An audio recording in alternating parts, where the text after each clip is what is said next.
Chapter 744. Maybe it was just like what the little king of hell said, that they knew each other back then. At the very least, she knew him. Otherwise, she wouldn't have stood behind him and watched him leave. Beligaju's beautiful eyes deepened. If they really knew each other, it was before he fell from heaven. Why? Hellion Vivian looked at him from the side. Is it that hard to answer? I thought we would love to kill each other. Exorcists and demons are such good material. Beligaju laughed. Exorcists? That's what normal people think. In fact, you weren't human at that time. Not human. Then what was I? Hellion Vivian raised her eyebrows. Beligaju's voice was faint. God. A phoenix in fire, born from nirvana. A person with such a dharma could very well be related to the gods and Buddhas. Hellion Vivian was even more puzzled. She muttered to herself, if I were a god, would have gone to find trouble with you. Why didn't I fight with you? What a pity, I wasted such a good opportunity. You really want to fight with me? Bailey Jiaju turned around abruptly. While no one was looking at them, he lowered his head and kissed her ear. He loosened his grip as soon as he touched it. He was very gentle. Sure. If you lose, you'll be at my disposal. Hellion Vivian didn't say anything else. Her face turned even redder. When Zhuge Yun turned around, his face was full of confusion. Did something happen? Hellion Vivian coughed lightly and continued to walk forward with a lazy expression. On the contrary, Bailey Jiaju's mood was much better. The corners of his mouth curled up into a smile. The light of the torch shone into his eyes and was reflected. The surface of his skin presented a kind of diamond-like texture, and one could vaguely see the evil gold. Zhuge Yun wanted to take a closer look, but Beligaju looked up and glanced at him lightly. His elegance was almost enchanting. Zhuge Yun shook his head. He must have seen wrongly. How could such a person have a demonic nature? However, as a human, Zhuge Yun did not know that demons had extremely strong imitation abilities. When they first entered the world, they had already learned the human's obsession and greed incisively and vividly. Therefore, at times, high-level demons could be as elegant as gentlemen. The inexperienced Zhuge Yun did not pay much attention to it and continued to follow the group. People deliberately avoided the black wooden coffin. The old man was right. That ancient coffin was indeed very strange. The coffin was covered in markings, and there was a yellow talisman stuck to the coffin. The yellow talisman was from a very long time ago, and if it wasn't for the demon-binding frost iron chain, it would have been washed away by the current. Fortunately, exorcism could resist external forces. Even so, no one could afford to be careless. He did not know if it was Nihu's illusion, but he felt that the black wooden coffin would follow them wherever they went. Finally, they went around the Yin River and reached a distance where they could push open the door of the tomb. At this moment, Nihu rolled his eyes and a sinister plan came to his mind. Brother Yun, since you're the first to arrive, shouldn't you be the one to open the door of the tomb? What? Zhuge Yun did not expect Nihu to do this. Ni Biao also knew what his beloved son was thinking. He glanced around, and the two disciples of the Ni family immediately put away the dog blood-red rope and demon-binding frost iron chain that they had prepared. Nihu laughed arrogantly. Why, Brother Yun? Are you afraid? That's impossible. Wasn't your team the first to arrive at the tomb? Why don't you dare to open the door? Zhuge Yun knew that Nihu did it on purpose. Every exorcist knew how dangerous it was for the first person to open the door to the tomb. The methane from the underground would gush out immediately. If the exorcist was not full of spiritual energy, it was very likely that he would die from the methane. Moreover, this was not an ordinary tomb, but a 1,000-year-old tomb. No one knew what would happen if they opened the door of the tomb. Brother Yun, we're all waiting. There's not much time left, hurry up. Ni who gloated and urged, waiting to see Hellion Vivian and the rest put on a good show. He knew about Zhuge Yun's power. Although he had the strongest spiritual power in his generation, it was not enough to open the door of the tomb. However, it was far from enough to open the tomb. The chances of it being a disaster were extremely high. As for the other two amateurs, Ni who did not even consider them. They might be able to fight, but they might not be able to resist the evil of the tomb. Looking at their empty hands, it was obvious that they were not qualified exorcists. Firstly, they did not have the Chinese talisman, and secondly, they did not have the dog blood red rope. No matter how one looked at it, they were just looking for death. He was not afraid that Zhuge Yun would refuse. Once he refused, the Zhuge family's victory would not be counted. No matter how one looked at it, the Ni family was the one who got the better end of the deal. After all, it was the rules of the competition. Although the other exorcists knew that Ni who was being unethical, it was still a competition. A competition was a competition. One had to abide by the rules. If one could not win, one should not win. Zhuge Yun looked at Ni who's provocative gaze and knew that he had to accept it. All right, but I have a request. I'll go alone. Anyway, it's just opening the tomb door. My other two teammates will stay outside. Of course, we're not unreasonable people. As long as Brother Yun follows the rules of the competition and opens the tomb door, it'll be fine. Ni who sneered in his heart. He only wanted one of the three to die. As for the other two, he was not in a hurry. Zhuge Yun bit his thin lips. Holding the peachwood sword, he was about to go over. A slender figure blocked his way. The figure was tall and straight, exuding a strong aura of abstinence. I'll open it. Zhuge Yun paused and wanted to refuse. However, His Highness had always done things his own way and would not give anyone a chance to speak. He strolled over and curled his thin lips into a faint smile. The moment their eyes met, Ni whose heart skipped a beat. Perhaps it was because of the light in the graveyard, his skin was too pale, or perhaps it was because of the contrast between his white and blue robes, but his eyes were clearly shining with golden light, yet it made people feel that his eyes were incomparably distant. Ni who was confused. Why did he feel that this man was excited? It's good to know nothing. Ni Biao smiled kindly with a hint of sarcasm in his voice. You don't even know what might happen when you open the tomb door. You still have the right to be arrogant. Old people like us can't do it. We never dare to take on things that we can't do. After saying that, he shook his head regretfully as if he was worried about Beligaju. He seemed to be sure that Beligaju would not be able to walk back alive. The rest of the exorcists shared the same opinion as Ni Biao. They also felt that this was an extraordinary matter that an ordinary outsider could not do. Chapter 745. Brother Wei. Zhuge Yun looked at Hellion Vivian anxiously, asked Brother Ju to come back. Opening the tomb door is not an easy task. Let me go instead. At least I'll have a chance to survive.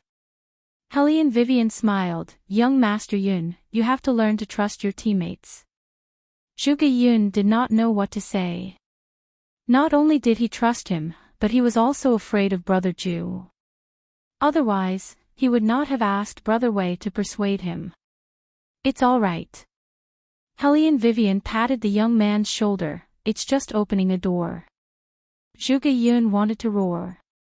What do you mean by it's just a door? This is not their home. This is a tomb, a 1,000-year-old tomb. Zhuge Yun knew that if Brother Wei did not ask, Brother Ju would not come back. He was so anxious that his face turned pale. His hand that was pressing on the peachwood sword clenched tightly. And I who looked at the scene and felt a little better. The smile on his face grew wider. He was waiting to see Zhuge Yun's team cry. However, Bailey Jiaju didn't put him in his eyes at all. His slightly curly long hair followed the cloak and fell vertically, sweeping across the ice-cold steps, as deep as the night. Under the dim light of the torch, he casually raised one hand. His white teeth scratched his black gloves and tightened them. His handsome and clear face had a hint of arrogance. It was an ordinary action, but when he did it, it brought out a sense of superiority, as if he was a noble who only appeared in King of England movies. Helene Vivian looked at him. There was never a moment like this where she felt that he was a complete demon. He confused people's eyes and bewitched people's hearts. It seemed that after entering the ancient tomb, his demonic nature had become stronger. That kind of aloofness, and omnipotence was becoming more and more apparent. However, no one knew. In Nihu's eyes, he was just a good-looking boy. All the exorcists took a step back, thinking that he had to do something to open the tomb. However, Beligaju did not do anything. He smiled and pressed his black-gloved fingers on the tomb door. Then, he exerted force. A loud rumbling sound rang out. What greeted them were clusters of black feathers that streaked across the sky and let out a long, sharp whistle. They danced and fell from the sky as if they were alive. The exorcists were all shocked. They all picked up the peachwood swords in their hands and hurriedly pointed at the entrance of the tomb. Only Beligaju's tall figure didn't change in the slightest. He strode out from the cluster of feathers. As the feathers fell to the ground, everything in the ancient tomb moved away, becoming a backdrop for him. Black rose up and filled the sky. He stood in the shadow of the feathers with a smile that was not a smile. The smooth curve of his chin reminded Helene Vivian of the scene when she saw him in the demon world. 80 miles down, the Yellow Springs blue sky, the flowers of the other shore in bloom. He walked inside, his back tall and straight, his long robe fluttering in the wind, causing countless demons to tremble. That was the true King of Darkness. Just like how he was now. Compared to Beligaju's elegance and calmness, the rest of the exorcists seemed to have gone crazy. They pulled out their swords and began to cut off the strange feathers, afraid that they would provoke something unclean. However, they did not expect that as soon as they raised their hands, the feathers would disappear without a trace. What's going on? Ni, who had never encountered such a strange thing. He thought that the feathers had drilled into his body and wanted to shake it off in panic. Although this group of people were all exorcists, they were people from ancient times after all. Their minds were filled with ghosts, and nothing else. When they realized that their Taoist techniques could not be used, they would definitely panic. Among them, Ni Biao's expression was still normal, but the rest were not so shocked. The most unbelievable thing was that Beligaju was still alive. Moreover, there was no trace of injury on his body. How was this possible? Ni who widened his eyes and stared at Beligaju, how could you be completely fine? Even he could not guarantee that he could come back alive, but it was as if it was as simple as opening a door. Bailey Jiaju didn't even look at him. He just casually brushed off his own green and white robes. Ni who had never been belittled like this before. His voice became hoarse as he asked, "Did you do something to it? Or were you possessed by the evil spirit on the feather? Is that why you, young master Ni?" Before Ni who could finish his sentence, Helene Wei interrupted him with a languid voice, "The feather that you're talking about is not real. Every time we open an ancient tomb, we will definitely encounter this situation. When the 1,000-year-old murals in ancient tombs come into contact with the air, the paint of the murals will fall off and evaporate. After a wonderful reaction with the air, it will appear as if it is really alive, but in fact, it is just an illusion. Otherwise, how could the feathers disappear just like that? Young master and I, before you suspect others in the future, use your brain and see what is on the walls of the tomb. After Helene Vivian's reminder, the exorcists saw the black feathers engraved on the walls. Everyone roared with laughter. Of course, they were laughing at Enihu's words. Enihu's entire face was red, but he had nothing to refute Helene Vivian. He could only stand there, wishing that he could take back his words. The exorcists were still laughing. However, when they thought about it carefully, even they were flustered when the tomb was opened, let alone the others. The only ones who were calm from the beginning to the end, other than the eldest daughter of the Ni family, were these two foreign exorcists. Furthermore, what did this person mean by volatilizing? Was this something that a normal person would know?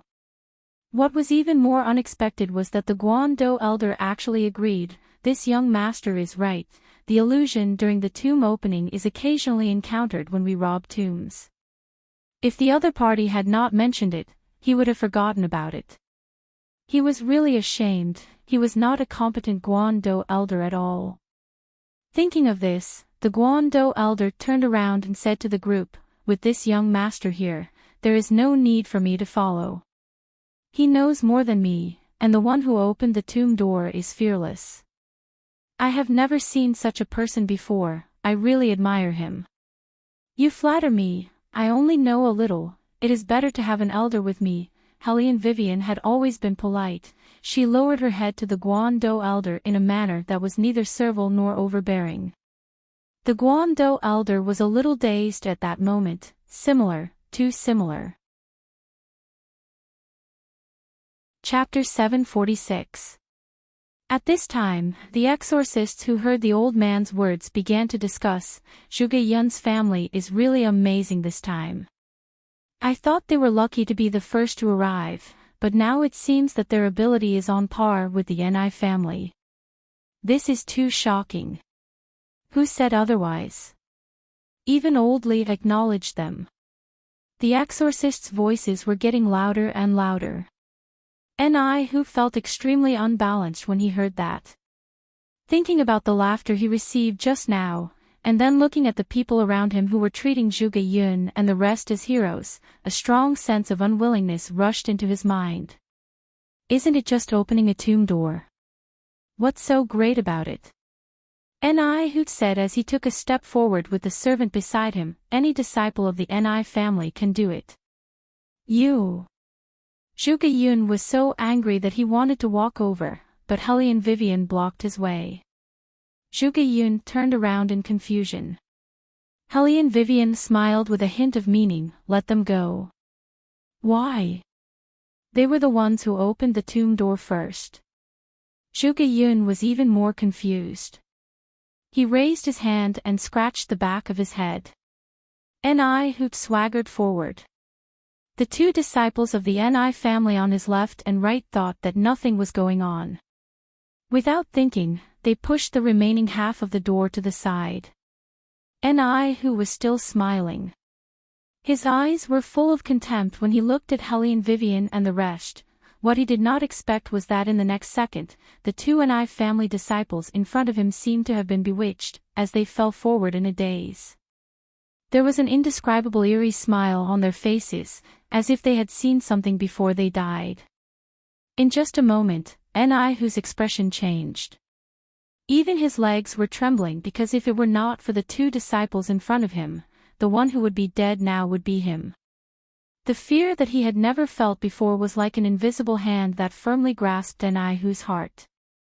Even his breathing was sluggish.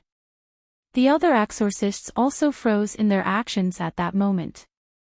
Horror slowly spread in their eyes, reflecting the faces of the dead.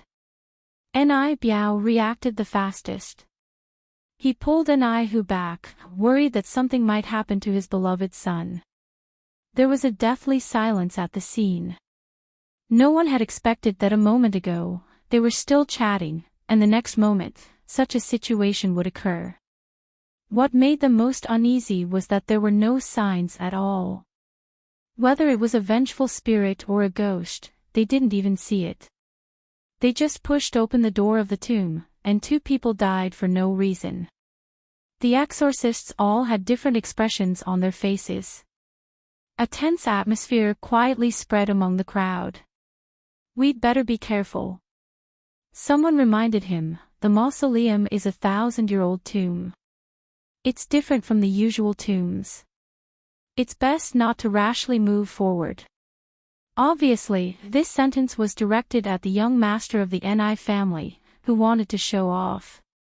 When Ni Biao heard this, he was naturally displeased, but he could not show it on his face. After all, in this situation, he really could not let his guard down. But how did they die? This was what scared all the exorcists the most. They were not afraid of ghosts and demons. At the very least, they could see those things. What they were most afraid of was that some things were out of their control. Zhuge Yun looked at the side of Hellion Vivian's face. He did not know why, but his intuition told him that Brother Wei would definitely know the answer. Hellion Vivian smiled. She indeed knew. Marsh gas is also known as poisonous gas. After the ancient tomb has not been opened for a long time, after the air evaporates, only marsh gas that is harmful to the human body is left. If you don't pay attention, you will be poisoned. A few casual words, but it attracted the attention of the exorcists again. How does this person know everything? That's amazing. Is he really a newbie? He doesn't look like one at all. He really doesn't have spiritual energy. Think about it carefully. The things he said are not even mentioned in the exorcism books. So he doesn't know exorcism, but he knows ancient tombs very well. It's more than that. Didn't you hear what Elderly said? If this person is here, there's no need for him to come. This means that he knows at least as much as Elderly. Someone was shocked. From the initial indifference to the current amazement, the exorcists could not describe their current feelings. They truly realized how strong the Zhuge family was this time. Ni Biao's eyes narrowed dangerously when no one was paying attention. It seemed that he had to get rid of these 3 eyesores. They only knew a little about the 8 diagrams of the tomb, but they had embarrassed the Ni family time and time again. If he did not get rid of them, they would most likely be a problem in the future.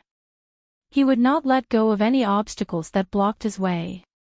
It was not the right time to make a move. Once they entered the tomb and the teams separated, he would let these 3 have a taste of the Ni family's methods. Even now, Ni Biao still felt that the other party was not afraid of them. Understanding the graveyard would be a great help to them, but if they really wanted to reach the end, they would have to rely on their own spiritual power and exorcism. Among the 3 people, 2 of them had no cultivation at all. Such a team could only shine at the very beginning. Soon, they would have nowhere to cry. There were also exorcists who had the same thoughts as Ni Biao. Although they were impressed, they had to take a long-term view.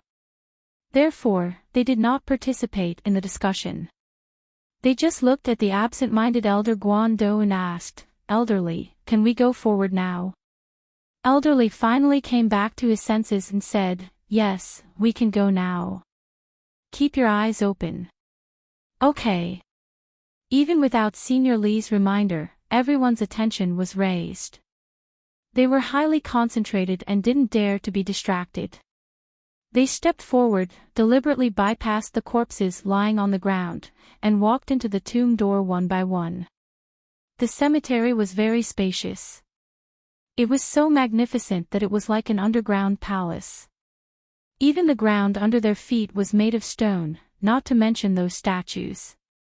What are these things? One of the Ni family's disciples stretched out his hand and pointed curiously at the black iron-like thing that covered the statues. After looking at it for a long time, he did not know what it was. He could only see that it was faintly glowing. Elderly saw it and immediately shouted, "Don't touch it." The Ni family's disciple was so frightened that he immediately retracted his hand. Chapter 747. Those are insects that eat the flesh of corpses. Don't touch them. You won't be able to get rid of them if you touch them. Elder Lee's voice was so low that it made the hearts of those who heard it sink. The exorcists fell silent once again.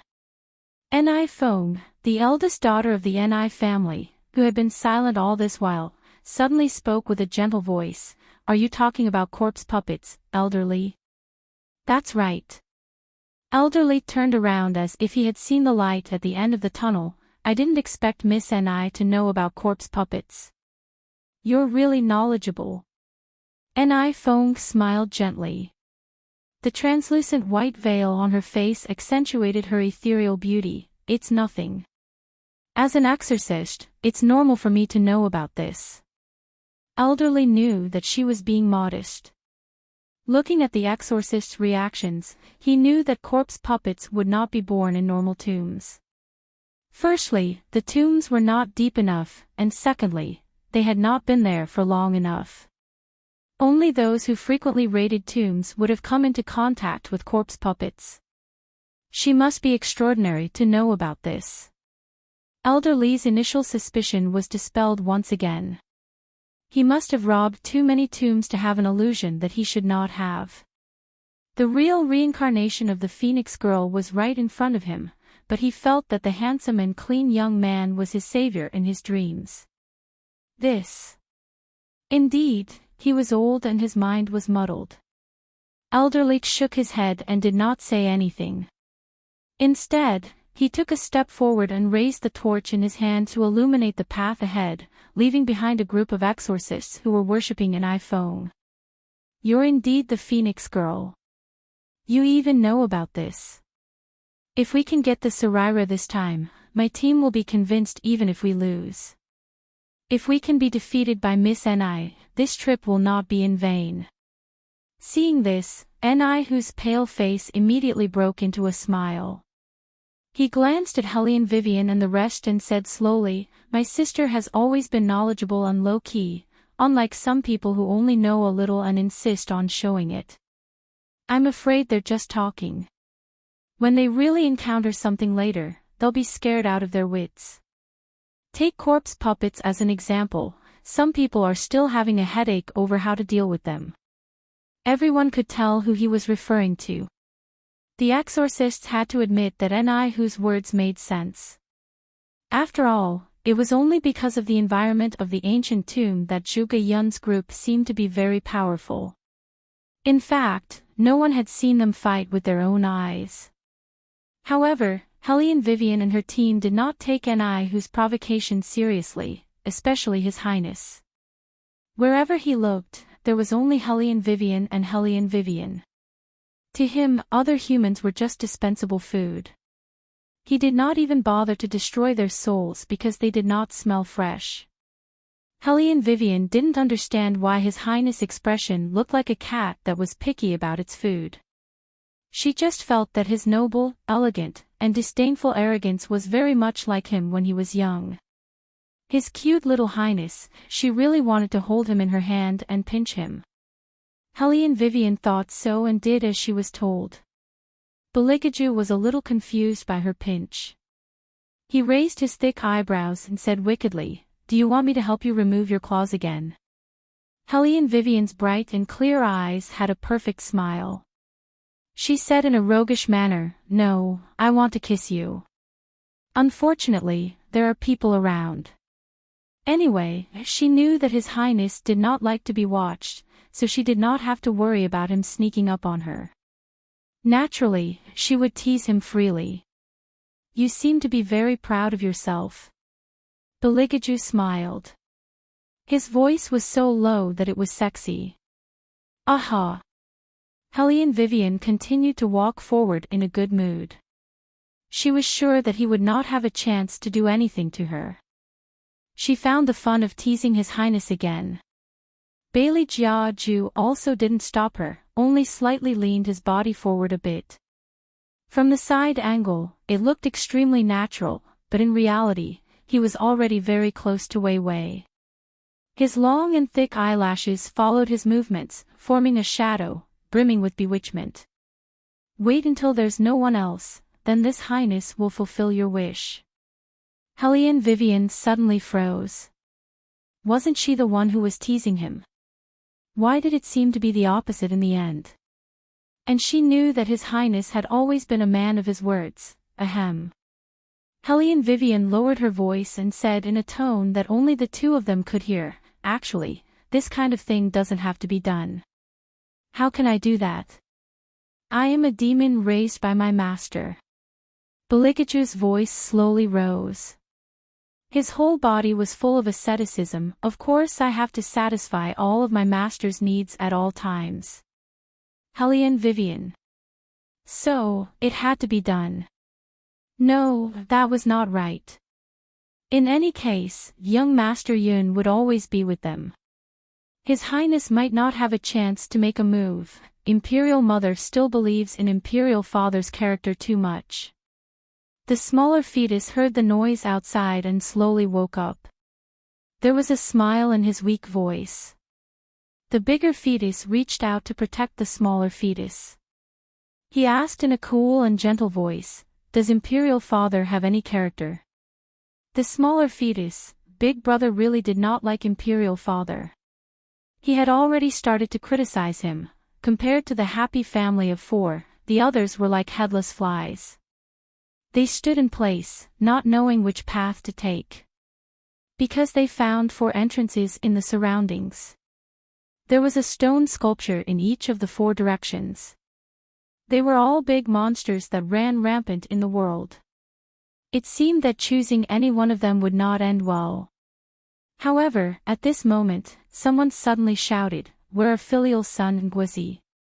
Where did they go? Filial Son and Guizi were the 2 disciples of the Ni family who had just died. Hearing the noise, Helene Vivian immediately turned around. The 2 corpses that were originally lying on the ground were really gone. There was no trace left behind. How did they disappear? Was there someone else in this graveyard other than them? Or were they moving corpses? But would there be a shadow of a moving corpse? Where were they? Questions popped up one after another. The mature exorcists did not care. After all, even if they were moving corpses, they were not afraid. The yellow talismans on them were enough to deal with it. However, Ni, who did not have much ability, was a little scared. He did not pay attention to his feet and accidentally bumped into the corpse puppet on the stone statue behind him. A dull creaking sound came from all directions just like that. Come and update tomorrow. Mwah. Chapter 748. What's that sound? Ni, who was already scared. Now that he heard the sound again, he turned around to look. The exorcists slowly widened their eyes and shouted, "It's a corpse puppet. Get out of the way." Ni, who also noticed that less than 10 centimeters away from him, the black worm that was originally attached to the stone statue had awakened. Its hard antennae stretched forward like 2 sharp bayonets, moving quickly in the direction of where he was standing. Ni, who was so scared that his legs turned to jelly. He supported himself with both hands on the ground and retreated backward as if he was running for his life. As he retreated, he shouted at the top of his lungs, "Father, save me." That appearance of his, who was scared witless, was indescribably embarrassing. Ni Biao was too far away to help him.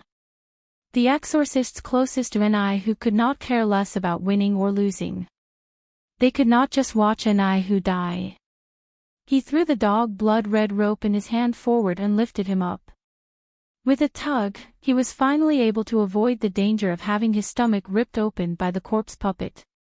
Ni who did not relax immediately because the corpse puppet was aiming at him. There was no way to get rid of it. After he stood still, he hurriedly took out all the things in his bag. He had no idea how to deal with the corpse puppet. If Ni Feng had not reminded him to use the yellow talisman to ignite the fire, he was afraid that he would not know what to do. With a solution, Ni who was no longer afraid. He took out all the yellow talismans on him, ignited them with spiritual energy, and threw them at the corpse puppet. There was a whoosh. The entire corpse puppet was set ablaze by him. It was originally something from the graveyard, so it was destroyed very quickly by the spiritual fire. Listening to the crackling sounds, Idni who heaved a sigh of relief and fell to the ground. However, Elder Leech shouted at this moment. He kept muttering, "Oh no, oh no." And I who did not have the chance to ask what was wrong. Behind the corpse puppet that he had burned to death, a large number of black objects surged towards him like fast-flowing water, accompanied by creaking sounds that made one's hair stand on end. And I who was dumbfounded. His eyes slowly widened and his calves began to twitch violently. He did not even know how many times he had swallowed his saliva. A person's survival instinct would unleash unlimited potential. And I who did not hesitate and quickly ran to the back. He needed a scapegoat. Beligaju happened to be standing behind him. As long as he ran past the man, the corpse puppets would be able to devour this arrogant layman. In this way, no one would think that he was a coward. In order to save his life, N.I. whose mind was extremely vicious. As he ran, the exorcists were stunned and quickly spread out in all directions. Everyone took out a yellow talisman. N.I. who was sweating profusely from running. After he ran past Beligaju, he slowed down and quickly dodged to the side. He pressed his hands on his knees and panted as he looked at Beligaju who was about to face the tide of corpse puppets. The corners of his mouth curled upward. "I don't believe that I can't kill you this time. Brother Ju." Zhuge-Yun widened his eyes and wanted to rush over with his mahogany sword. However, there was no time left. The corpse puppets came too fast and were about to reach Beligaju's feet. The exorcists around wanted to save him, but it was too late. "Brother Ju." Zhuge-Yun's voice became heart-wrenching. Everyone thought that Beligaju was definitely going to die this time. Pity began to show in their eyes. However, Beligaju smiled. Under the brilliance of the torch, he became more and more beautiful and evil at the same time, just like the red spider lily in full bloom in the demon world. He was indescribably handsome. He raised his head slightly.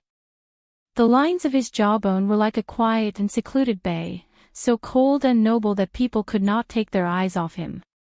The black feathers that symbolized sin, darkness, and greed fell in places where people could not see them. The devil's song was played. Together with his long robe, it slowly fluttered as if it could embrace the stars in the sky. The wind blew from all directions, fluttering Bailey Jia Ju's ink-black hair. He stood there, refusing to be enslaved. He was aloof and indifferent, with a hint of evil, filled with a dark aura that humans could not see. He looked at the tide of corpse puppets and narrowed his eyes. His tone was full of warning. His white robe fluttered loudly, shattering all the peace in the cemetery. "Get lost."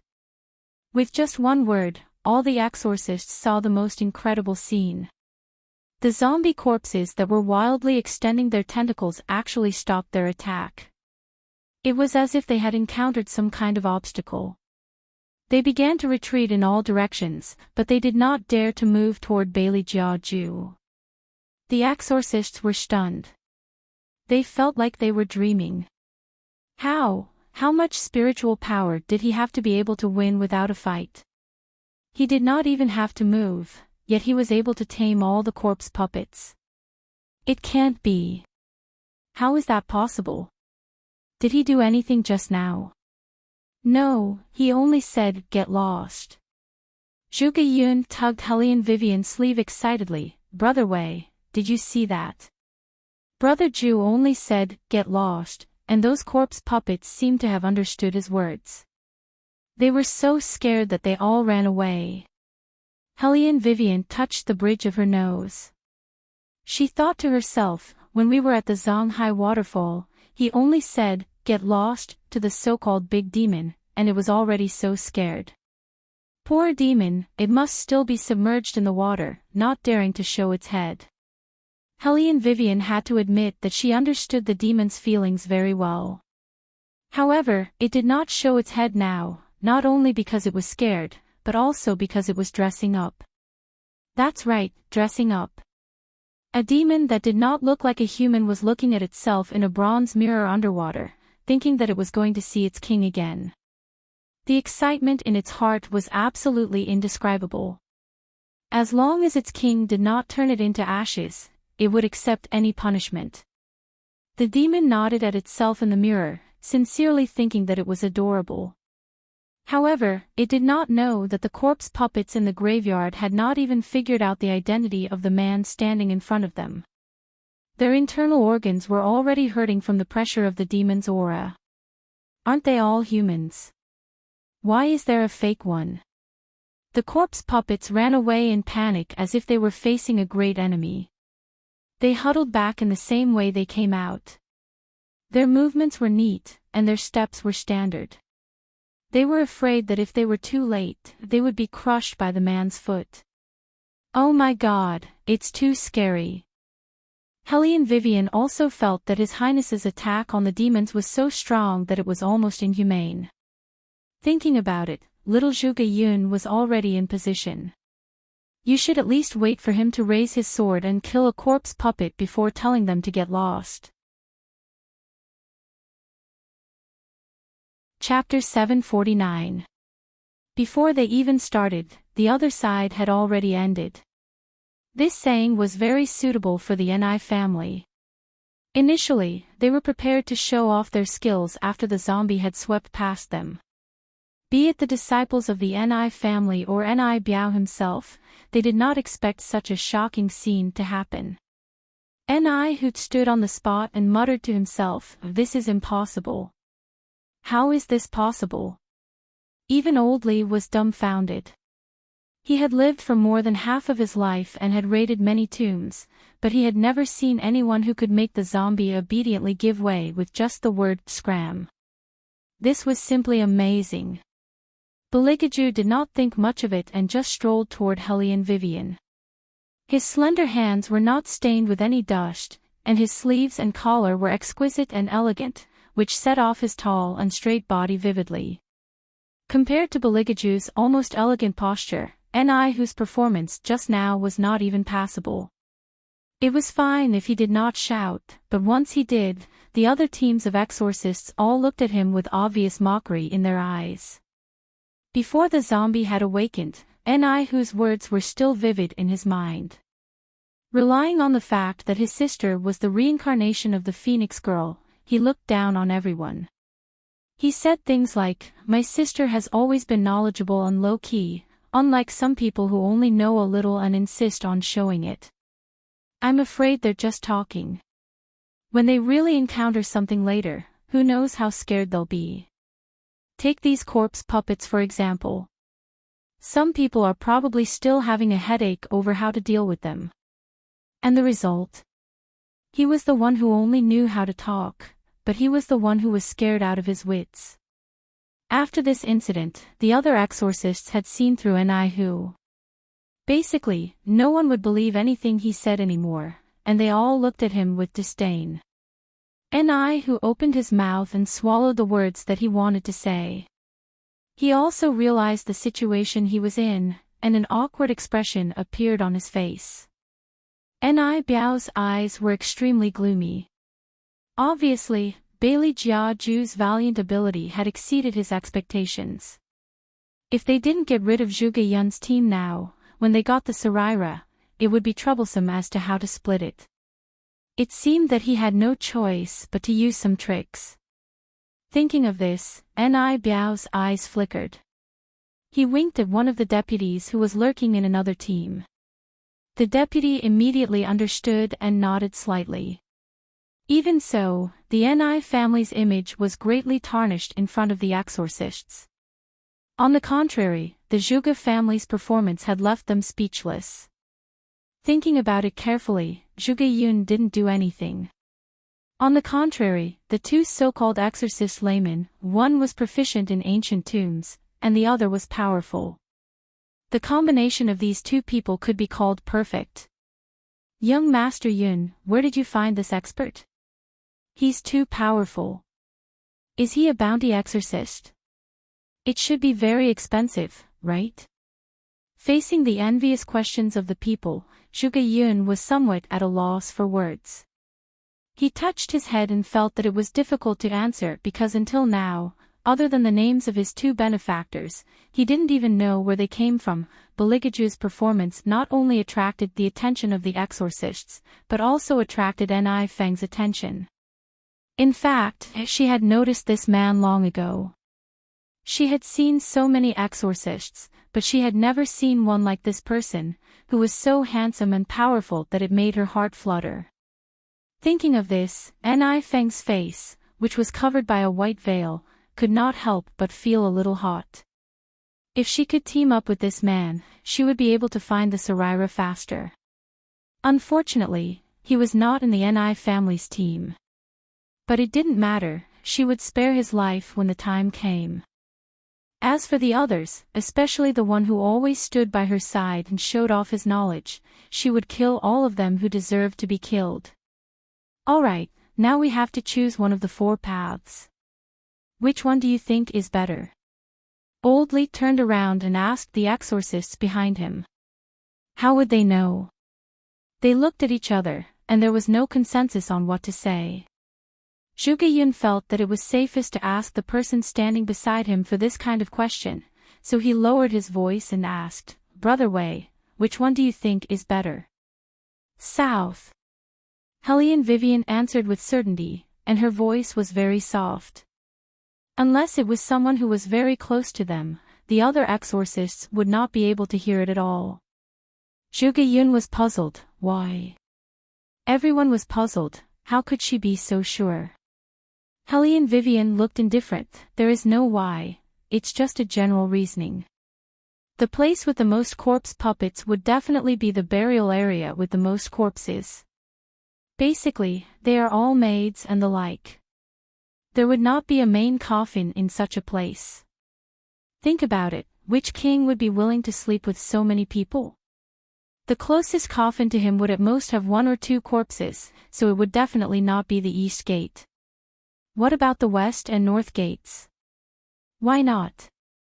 After listening to Hellion Vivian's words, Zhuge Yun wanted to know the other answers even more.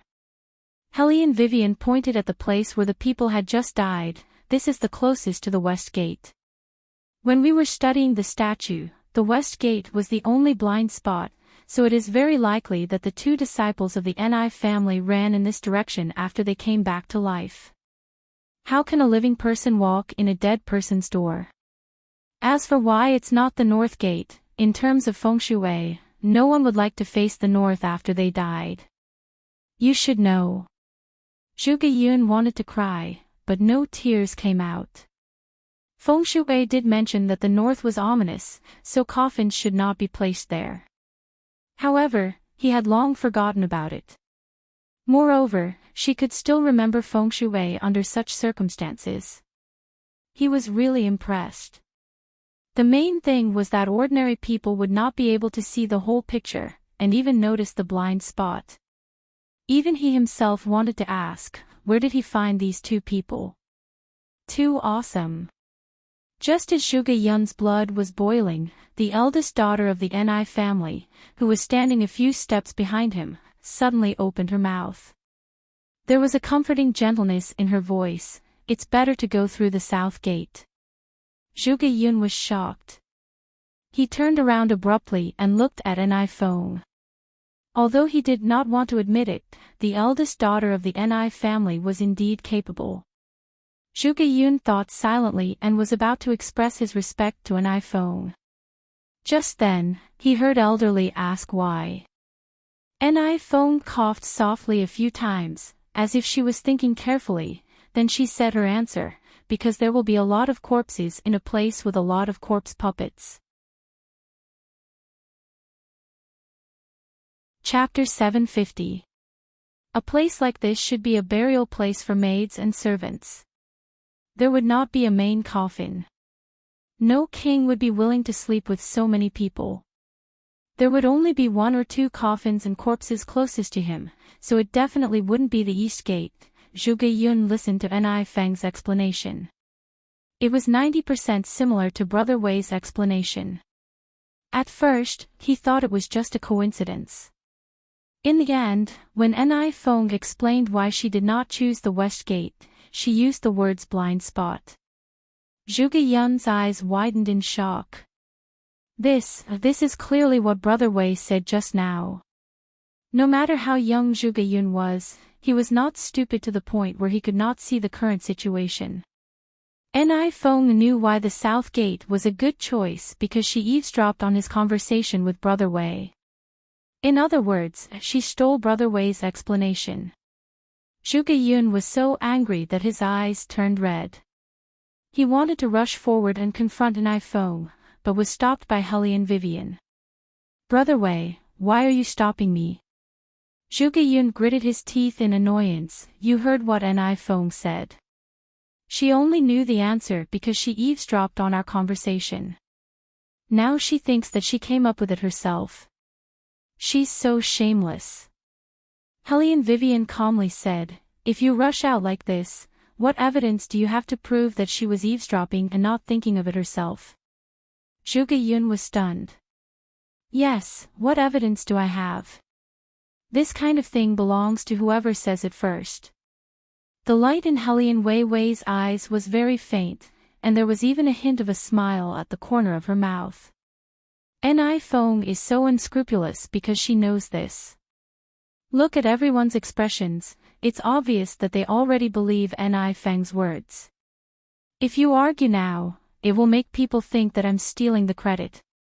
Zhuge Yun finally noticed that not only the exorcists, but even Elderly was looking at Ni Feng with admiration. It was as if they really thought that she was an immortal.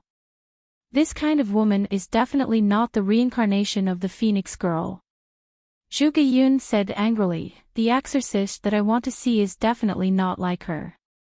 I really want the real Phoenix Girl to come here and expose this hypocritical woman.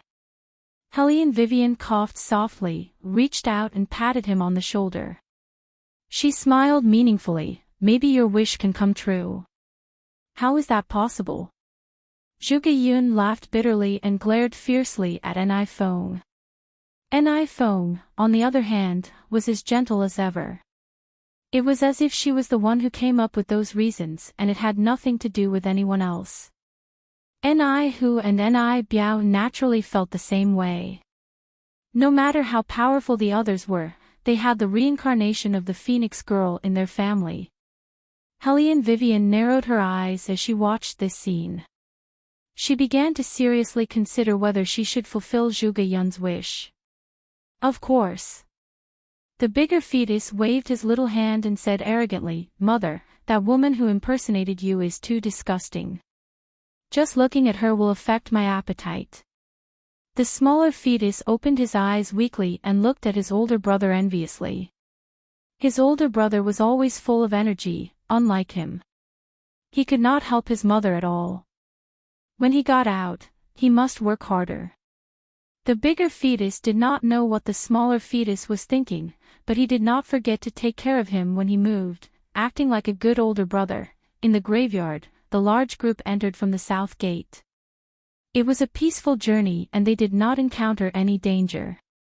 When they reached the second level, Hellion Vivian moved her arm. She felt as if there was something pressing on it. It was so heavy that it was difficult to even lift it up. Ni Biao felt that this could not go on. If they were all led by his daughter, they would definitely reach the top together in the end. Why should he let others take advantage of this? This was a competition to see who could obtain the Saraira. Since it was a competition, they should follow the rules. Everyone, my friends, please listen to me. Ni Biao put one hand behind his back and said in a dignified manner, now that we have safely entered the second level of the graveyard, according to the rules of the competition, once we reach the graveyard, we can choose a team again. If you choose to follow the Ni family, we will be the winner. If you choose not to follow the Ni family, we can only go our separate ways. Now, there are 2 gates in front of you. Let elderly write 2 slips of paper. Whichever gate you grab, you will follow the team you choose. Out of the 4 major factions, only 3 were left, and one of them was empty. The exorcists gradually felt the strain. The 1,000-year-old ancient tomb was not like the outside world, where they only needed to learn how to exorcise. There were too many things that they did not understand.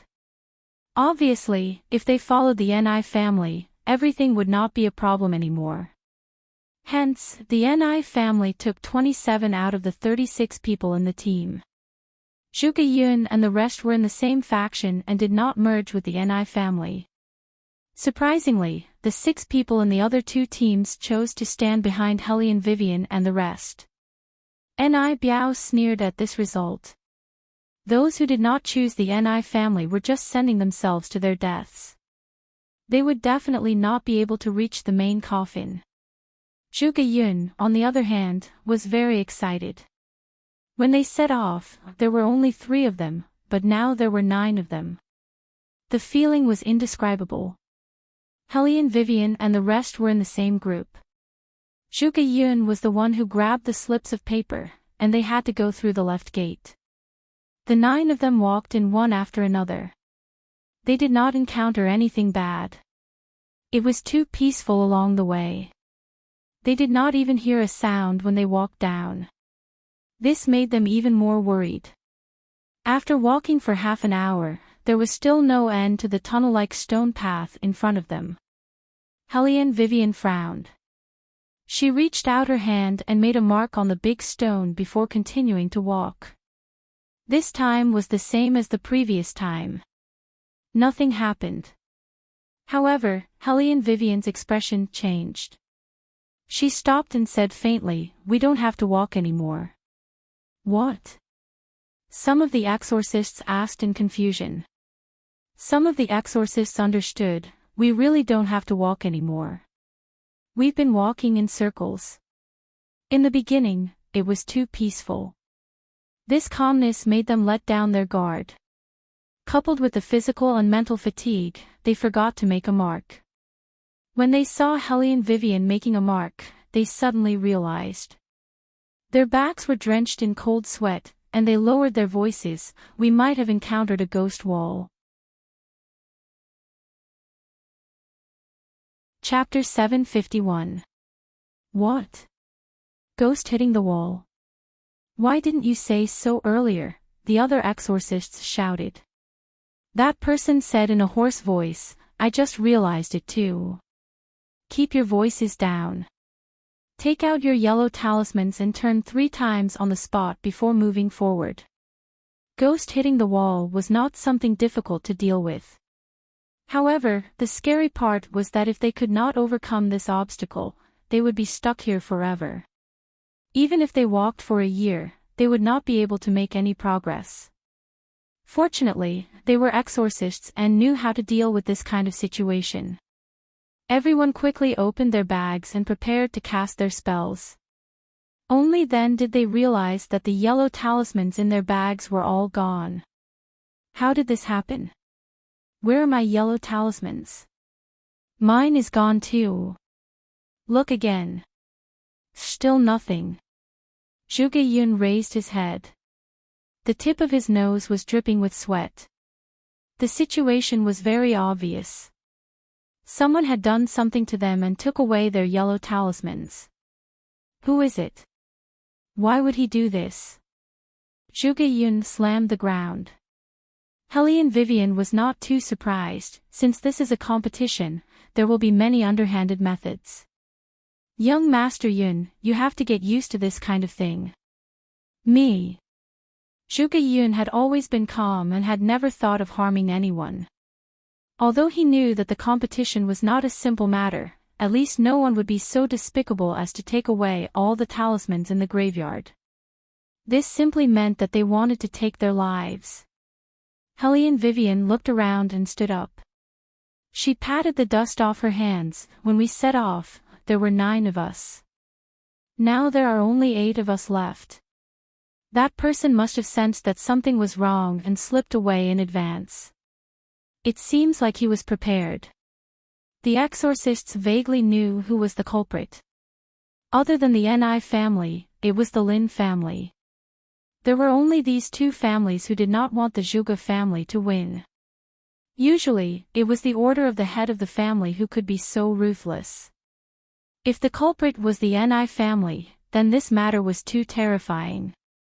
They trusted Ni Biao so much that they worshipped him as the exorcist they wanted to be the most. It can't be the Ni family. The young exorcist bit his thin lips, unwilling to admit his guess. Helene Vivian glanced at him and said lightly, "It doesn't matter who did it now." That's right. Older exorcists tended to be calmer. Little brother Wei is right. It doesn't matter who did it. The key is how we get out. Without the yellow talismans, they were like exposed pork on the chopping board. If they encountered any problems, they could only be at the mercy of others. In addition, this was not the outside world, but the graveyard. No one could predict what they would encounter. The fear of the unknown made everyone feel a chill from the bottom of their hearts. Even their backs were cold. There was no wind in the graveyard, but it gave people the illusion that someone was following behind them. The exorcists did not dare to speak again. After a moment of silence, the oldest exorcist, Xiao Ling, seemed to have heard something. With a faint sobbing tone, he suddenly turned around and asked in confusion, "Why are you crying?" Crying? Helene Vivian's eyes sharpened. She did not answer. Instead, she waved her long sleeve and the exorcist knife glowed in her palm. She was not sure if Xiao Ling had really heard the crying. However, it was better not to speak at this time. Helene Vivian used to read a book about the supernatural. There was a story in it. The story was about a couple of farmers who returned home late from plowing the fields. The farmer carried his wife, who had trouble walking, on his back. It was difficult to walk at night. The farmer was already very tired, but his wife was crying on his shoulder. The farmer frowned. "Why are you crying all of a sudden?" His wife replied strangely, "I'm not crying." The farmer knew very well that his wife was not a liar, so he suddenly shivered. If his wife said that she was not crying, then she really was not crying. Then who did he hear the crying sound? The farmer did not dare to continue thinking about it. He could only walk forward quickly. When he returned home and his wife asked, he said, "Fortunately, I know what kind of person you are. I also know a little about the rules. I didn't turn around.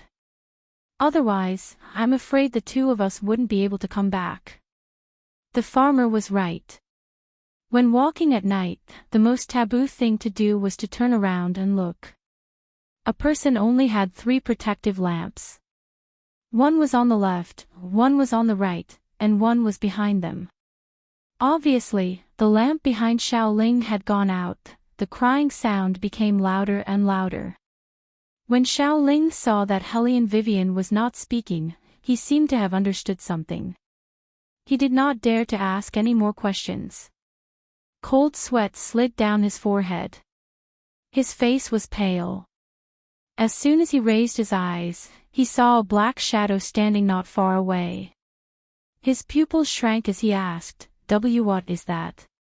Helene Vivian suddenly raised her head and followed his line of sight. She saw a human-like statue standing at the entrance of the cave. It was clearly the same statue that they had seen before. However, what made Xiao Ling feel uneasy was that the eyes of the statue seemed to have moved. It was staring at them gloomily. That kind of indifference with a strange smile made him shudder for no reason. "No, we have to get out of here."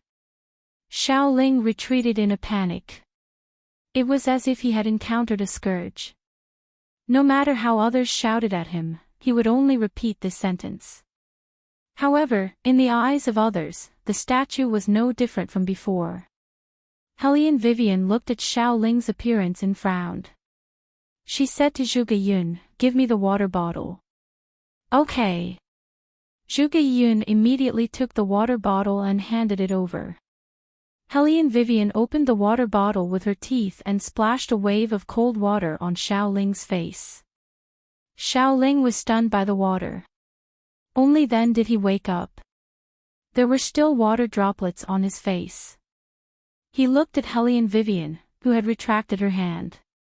He knew that if he did not come back to his senses, he would have run away. If that happened, he would not be able to come back. He immediately cried out, "Thank you."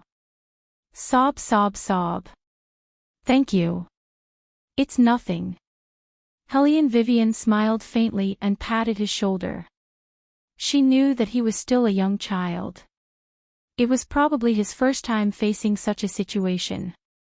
She pressed down with her fingers.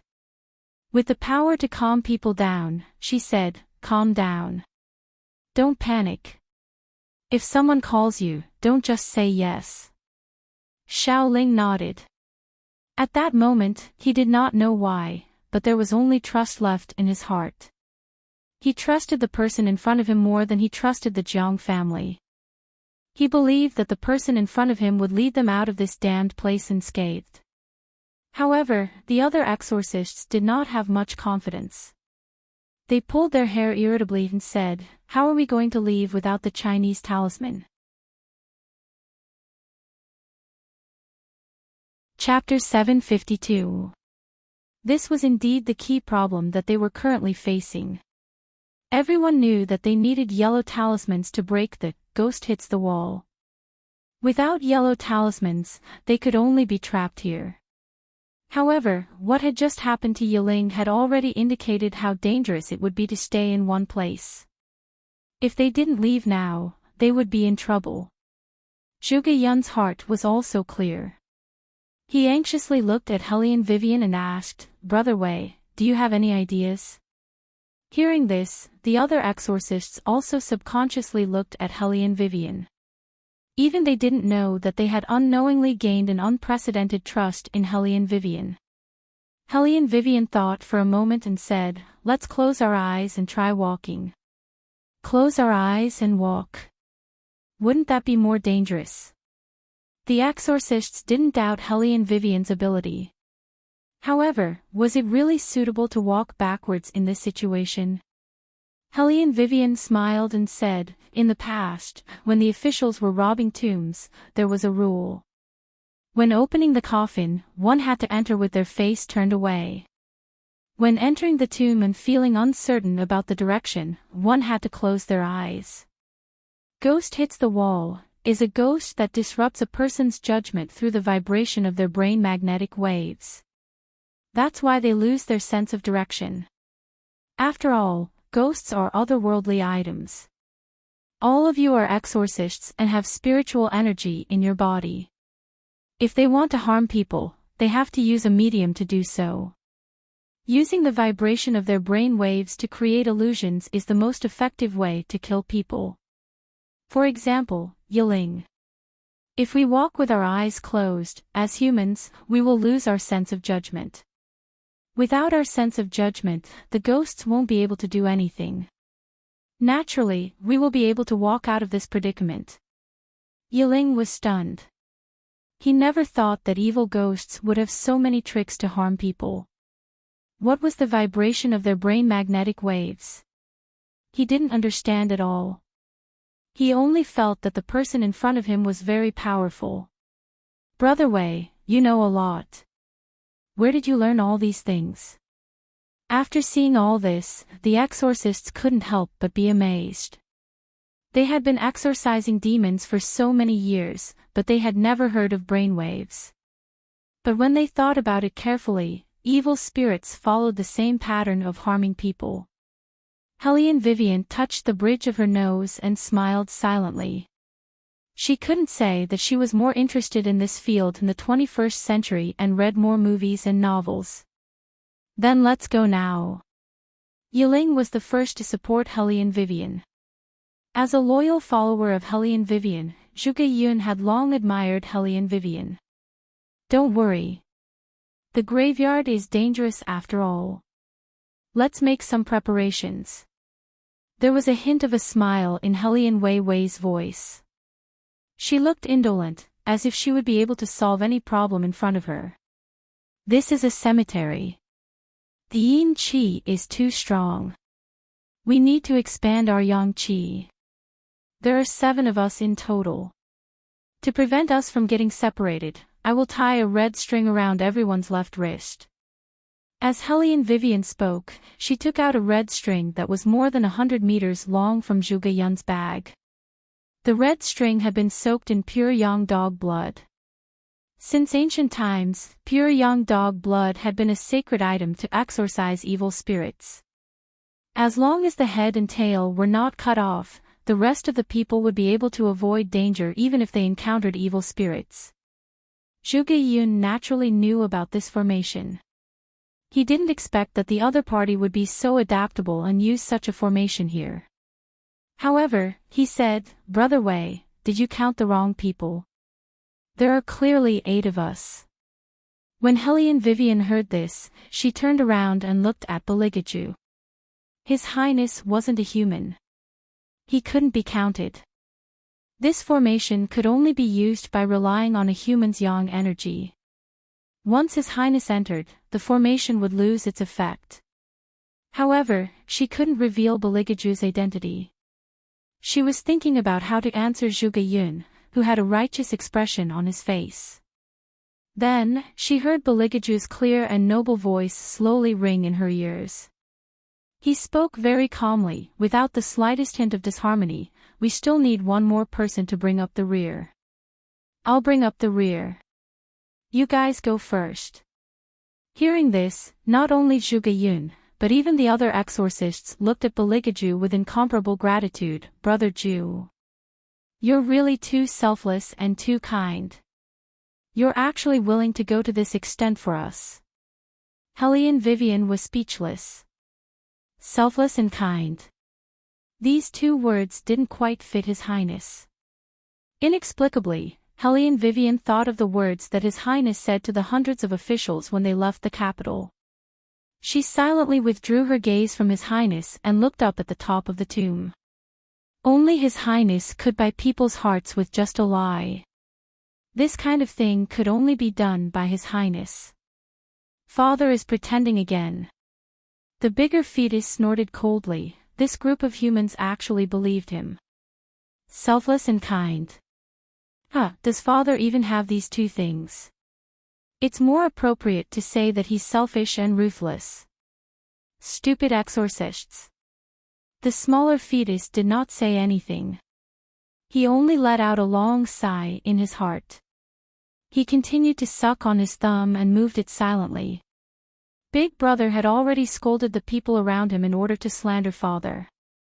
Sigh, who knew how long this situation would last? Neither the exorcists nor Hellion Vivian could hear the conversation between the 2 little ones.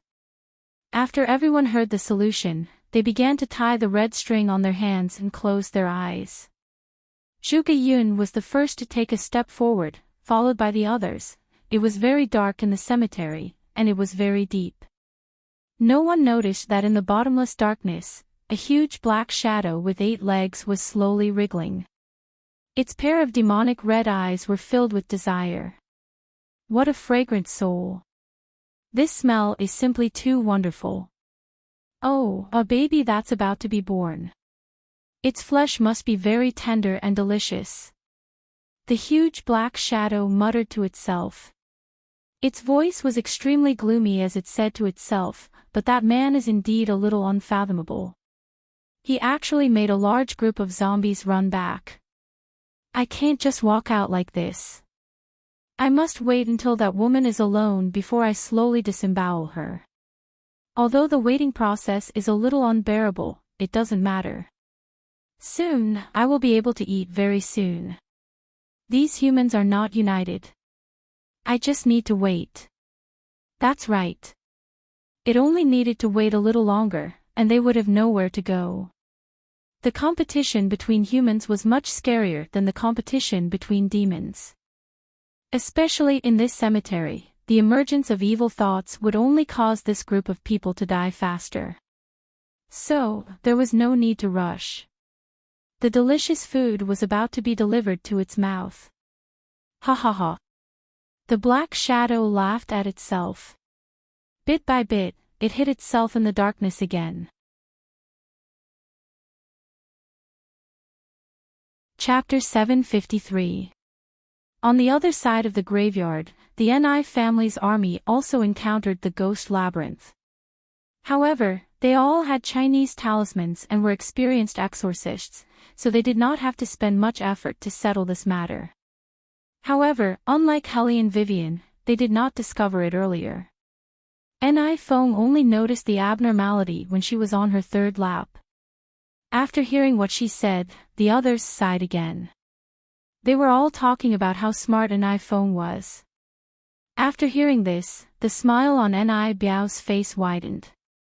As long as his daughter was around, these people would always support and trust the Ni family.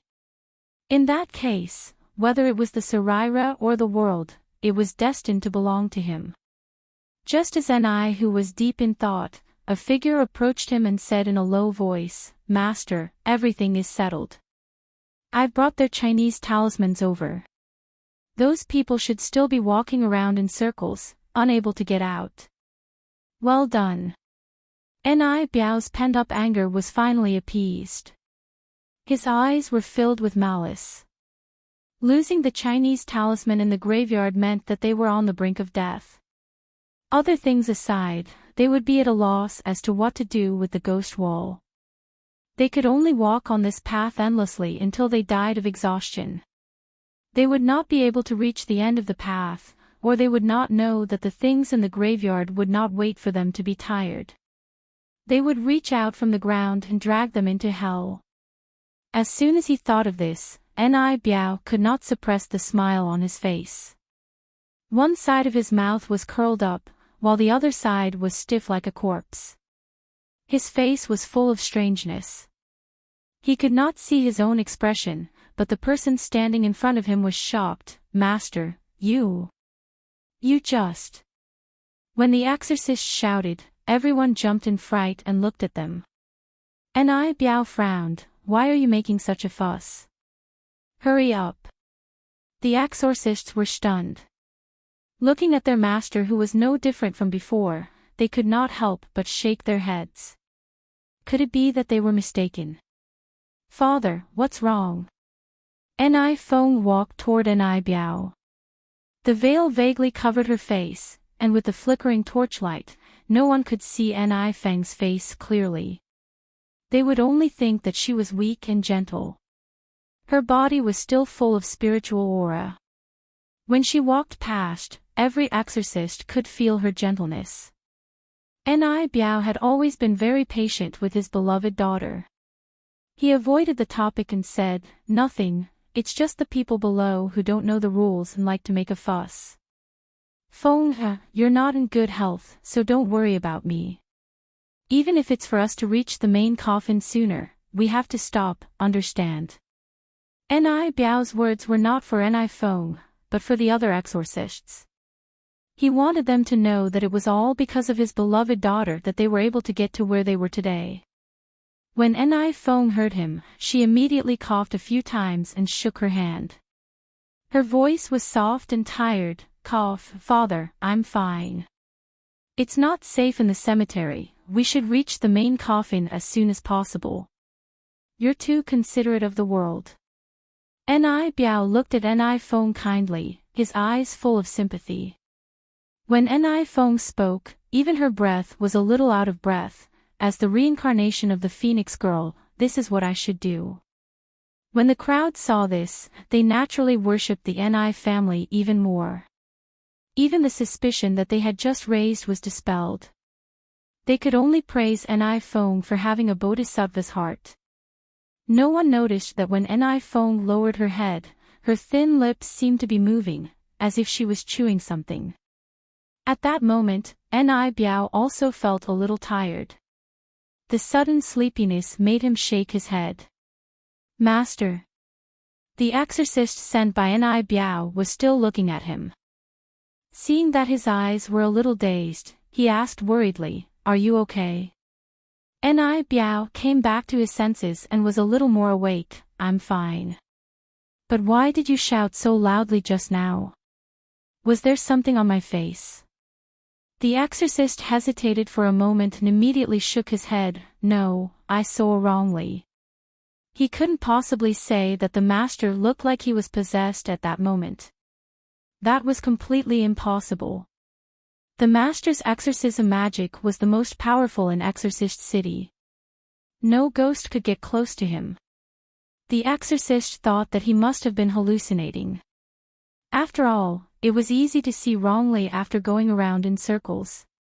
However, no matter how he comforted himself, there was always a voice in his heart asking himself, was such a realistic scene really an illusion? We've reached the exit. Looking at the faint light in front, someone shouted. Old Lee glanced at him and signaled the man to lower his voice. He then took the lead and walked out of the tunnel-like cave. He raised the torch in his hand and lit up all the oil lamps on the ground. A loud boom was heard. The entire cemetery lit up, and the huge mural came into view in an instant. It was as if they had entered a gorgeous palace. There were gold, silver, and jewels everywhere, decorating the stone walls. It was indescribably majestic. Perhaps it was the human nature to be attracted to wealth. When the exorcists saw so many shiny jewels, they couldn't help but want to move forward. Don't move. Elderly suddenly stopped them and pointed to the top of their heads. Look, what's that? The exorcists followed Old Lee's finger and looked up. They wouldn't have known if they didn't look, but when they saw it, their scalps went numb. The things hanging on the ceiling were not decorations, but corpses one after another. The scariest thing was Guazi and filial son, who came in with them and died at the entrance of the tomb, were also on the ceiling. Everyone's eyes revealed an indescribable fear at that moment. Why were they here? How did they come here? Zombies? But what kind of person would hang themselves on the beam of a house? Moreover, their postures were particularly strange. It was as if they were puppets controlled by something. Their limbs and joints were hanging unnaturally, but they were swaying back and forth on the ceiling. Their eyes were fixed on them, and there was a strange smile on their faces. It was as if they would wake up at any moment and pounce on them. The most shocking thing was that all the exorcists were thinking, how did these two people get up there? On the way here, they didn't encounter these two people. Even if they were zombies, they should at least see the corpses, right? Their speed was already fast enough. At the very least, they were more agile than the dead corpses. Everyone knew that the corpses that had just died, even if they could stand up and walk, would be very, very slow. Even if they walked, they would be left behind. But the current situation was that these two people had actually walked in front of them. Chapter 754. The mystery had left a terrifying shadow in everyone's heart. The disciples of the Ni family who wanted to run to the jewel were so scared that their legs turned to jelly. They dared not take another step forward. However, they had to pass through this place if they wanted to go deeper into the graveyard. Ni Biao's face darkened. He turned around to look at Ni Feng, wanting to know if she had any ideas. The rest of the exorcists also looked at Ni Feng. After all, the eldest daughter of the Ni family had surprised them when she chose the door last time. They believed that she would have a solution this time as well. Little did they know that the reason why Ni Feng mentioned the south gate option last time was because she had eavesdropped on Helly and Vivian. This time, Ni Feng did not have any reference at all. Naturally, she would not be able to figure it out. The longer his gaze lingered on her, the more uncomfortable Ni Feng felt.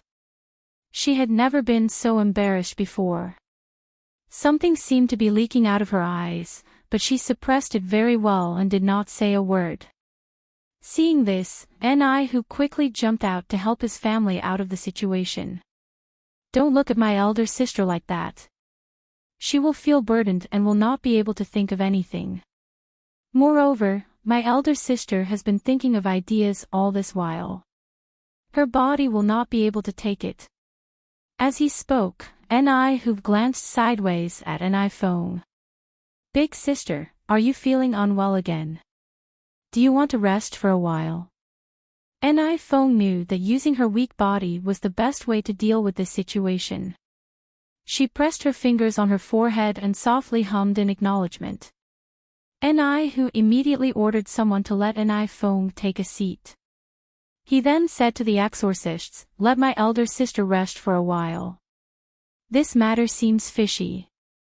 My elder sister has to think about it before she knows if there's a way to solve it." Hearing this, the exorcists remembered Ni-Feng's hard work and immediately said, "Miss Ni's health is the most important thing. Everything else can be put aside for now." "That's right. Your health is the most important thing. Let's all rest here." The exorcists were about to sit down. Just then, they saw a person slowly walking out from where they had just walked in. It was Zhuge Yun. His hands were outstretched as if he was moving forward in the dark. There was even a piece of cloth over his eyes. Not only him, but even the people behind him were the same. "Brother Yun, what are you doing?" The exorcists were no longer the same as before. Now, everyone was like a bird startled by the twang of a bow. They were on guard against anything abnormal. When Ni Biao heard the two words, "Brother Yun," it was as if he was suddenly electrified. He quickly turned around and looked behind him. He looked at the 8 people walking out as if he was looking at a ghost. How was this possible? How could they possibly be alive? The hidden exorcist standing in the distance did not expect to see Hellion Vivian and the rest again. In his mind, this group of people should have been trapped in the infinite loop long ago. How could they have followed behind them and reached the second level? What was going on?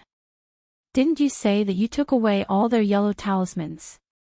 How could they still be alive and well, and even make it here? Ni Biao questioned his subordinate with his eyes. The exorcist could not face such a question. The image of him seeing Ni Biao just now appeared in his mind again. He was at a loss as if he had lost his soul. He did not know how this group of people came out. The other party's yellow talismans were still in his bag. There was no reason for them to be safe and sound. In order to sneak in better, he even put on a little disguise, deliberately reducing his presence. Using his advantage, he took advantage of when they weren't paying attention to him and looted all the bags. He did not search except for the 2 outsiders who did not carry any bags. However, he was sure that the other 2 did not carry any yellow talismans. The exorcist panicked. In order not to expose his identity, he could not shake his head at Ni Biao. He could only signal with his eyes. At this time, Zhuge Yun heard the noise and immediately pulled down the cloth covering his eyes. His youthful face revealed a relieved smile. "We really made it out. Brother Wei, we really made it out."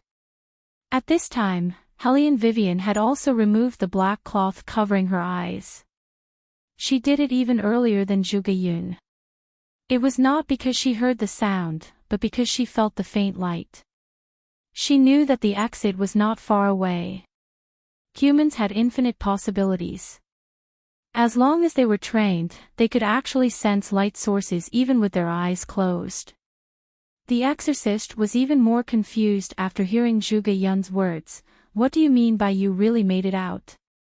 Brother Yun, Xiaoling, why are both of you wearing a cloth covering your faces?" Before Zhuge Yun could say anything, Yiling jumped up excitedly. "It was Brother Wei who told us to guess. After we entered the cave, we encountered a wall of ghosts. We didn't know who took the Chinese talismans from us, so, what did you say? The yellow talismans on you were taken away. Then how did you make it out?" When the exorcists heard this, they interrupted Xiaoling in surprise before he could finish his sentence. Xiaoling pointed at Hellion Vivian. "It was Brother Wei. He thought of a special method. He made us cover our eyes and keep walking forward. Cover our eyes and keep walking forward. The exorcists had never heard of this method before. They could not help but laugh suspiciously. Enrich glanced at them with disdain and said, "You think you can walk out like this? Who are you trying to fool?" Xiaoling was still young. When he was laughed at, his face turned red. However, he was extremely determined. "When you saw us just now, we came out with our eyes covered. Furthermore, each of us had a dog's blood red rope tied around our hands to prevent energy from entering our bodies. This was all Brother Wei's idea." The exorcists were stunned by his words. Yes, they had seen these people walk out blindfolded with their own eyes. At first, they thought that something had happened. Now that they thought about it carefully, everyone could not help but be shocked. If this was true, then the other party was too powerful. Under normal circumstances, it was impossible to get out of the ghost wall without yellow talismans. However, this guy with the surname Wei was able to come out of such a desperate situation. The exorcists were once again in an uproar. Enrich obviously did not believe it. He mocked, "Then tell us, how did you manage to get out of the ghost wall with your eyes covered? This is completely baseless. So what if they managed to get out? They would not be able to explain it. It was just a blind cat running into a dead mouse. How dare they show off in front of the Enrich family? He would like to see how they were going to smooth things over." Chapter 755. Enrich was sure that they were spouting nonsense. However, at this moment, Helian Wei smiled and walked toward him. Her eyes were cold as she said, "To be honest, I hate to explain to retards. However, since young Master Enrich has asked, then I will tell you why you can walk out of the ghost labyrinth with your eyes closed. It's actually a very simple reason that all exorcists know. Ghosts are otherworldly items. If you want to harm someone, you have to come up with some ideas. Some can create dreams, some can create illusions, and the ghost labyrinth is a classic example of a positional illusion. As long as you close your eyes, you won't be able to take advantage of this illusion. After all, ghosts also have intelligence, unlike young Master Enrich, who can't think about anything." Enrich was so angry that his fingers were trembling. This person was clearly implying that he was stupid. Helian Vivian looked at him with a smile and raised her eyebrows. "I've explained it so clearly. Young Master Enrich, don't tell me that you don't understand." Hearing this, all the exorcists understood what Helian Vivian meant. They looked at Enrich and burst into laughter.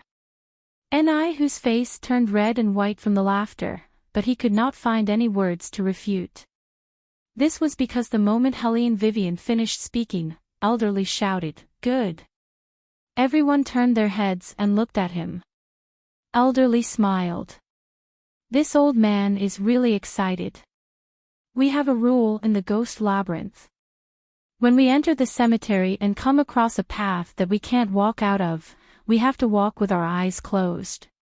When we open the coffin, we have to walk with our faces turned away.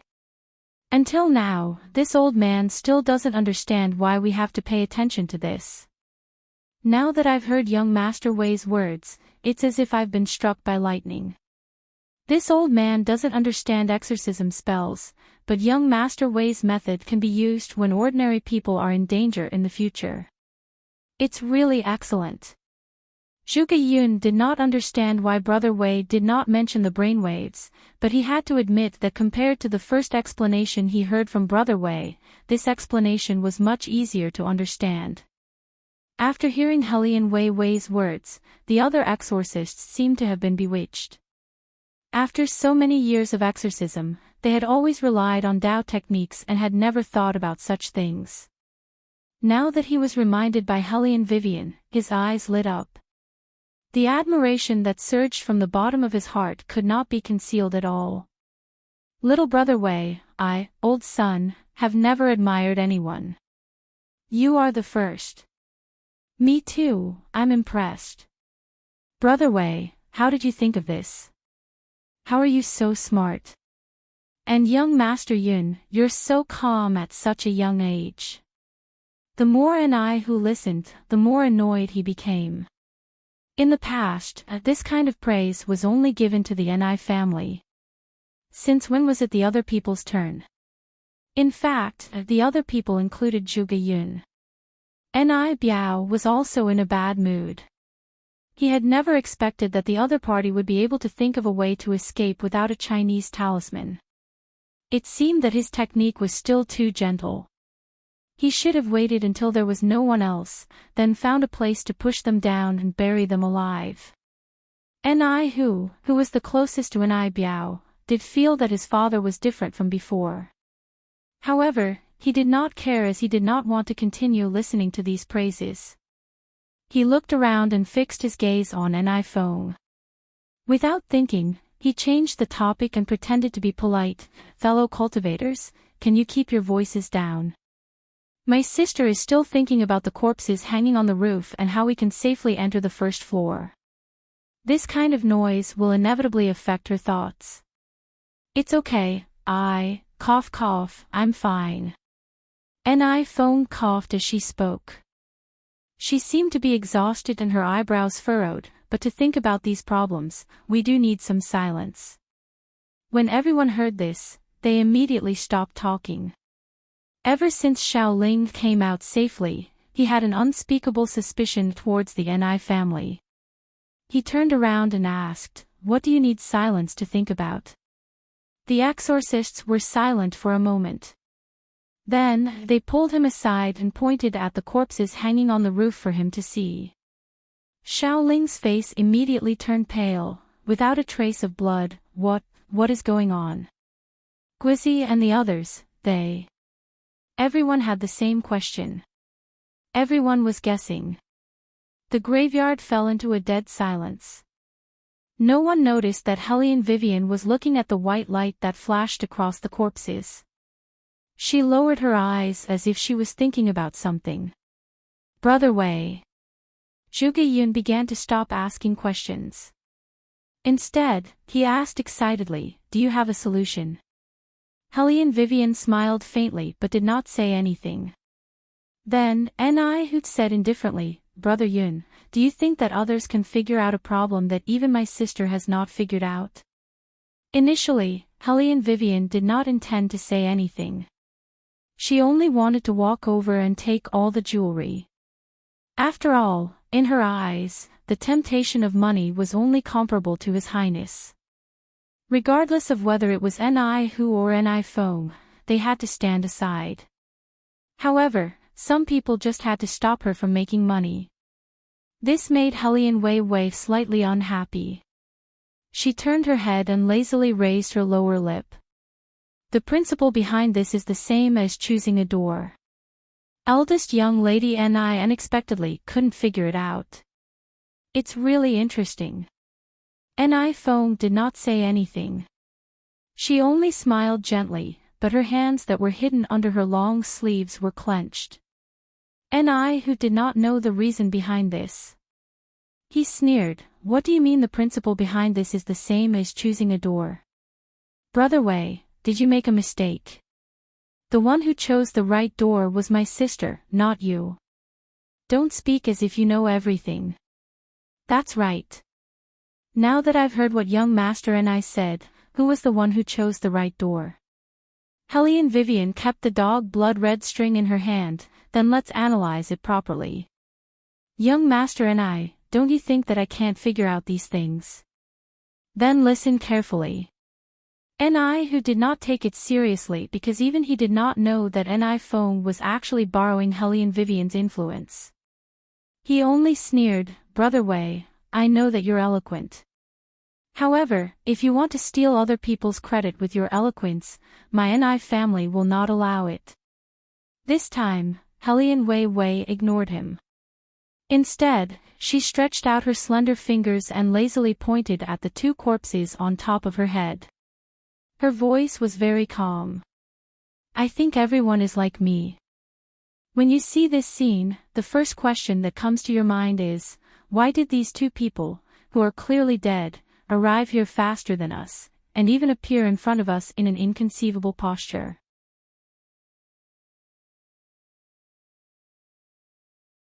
Chapter 756.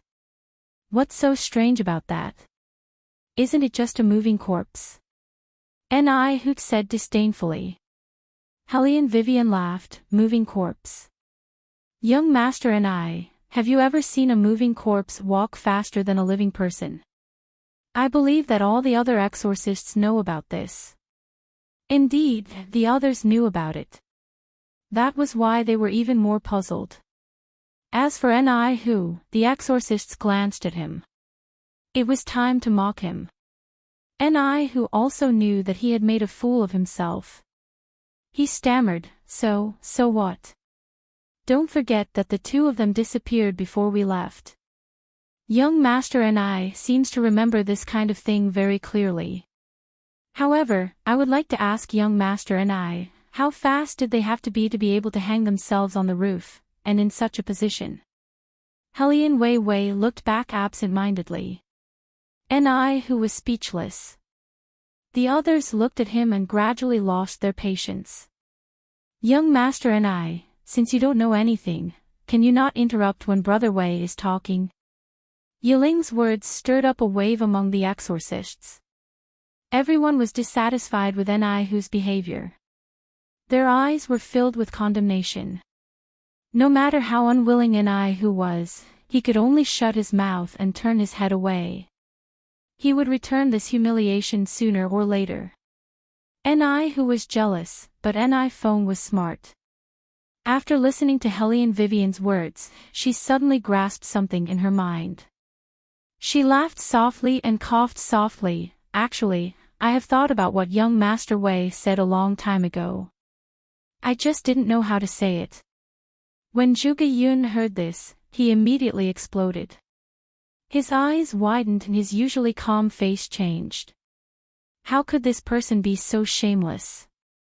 The first time he eavesdropped on Brother Wei's words, he thought it was his own idea. This time, he used the same trick.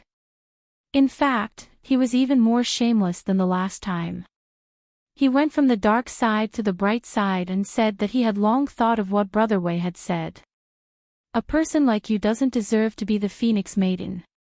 Zhuge Yun couldn't hold it in anymore and blurted out, you know very well that if you didn't eavesdrop on my conversation with Brother Wei last time, we wouldn't even know which door to enter the tomb. Why is it that before Brother Wei spoke, you said that you needed to calm down to think things through, but after Brother Wei spoke, you said that you had already thought of it? Lady Ni's way of thinking is really unique. Faced with such a question, the graveyard fell into silence. The exorcists were obviously shocked. They never thought that there would be such a mystery behind the selection of a door. Discussions broke out like a tidal wave. If what Zhuge Yun said is true, then isn't Lady Ni always stealing other people's things? It can't be. Young Lady Ni would never do something so immoral. Is there some misunderstanding? I also think it's impossible.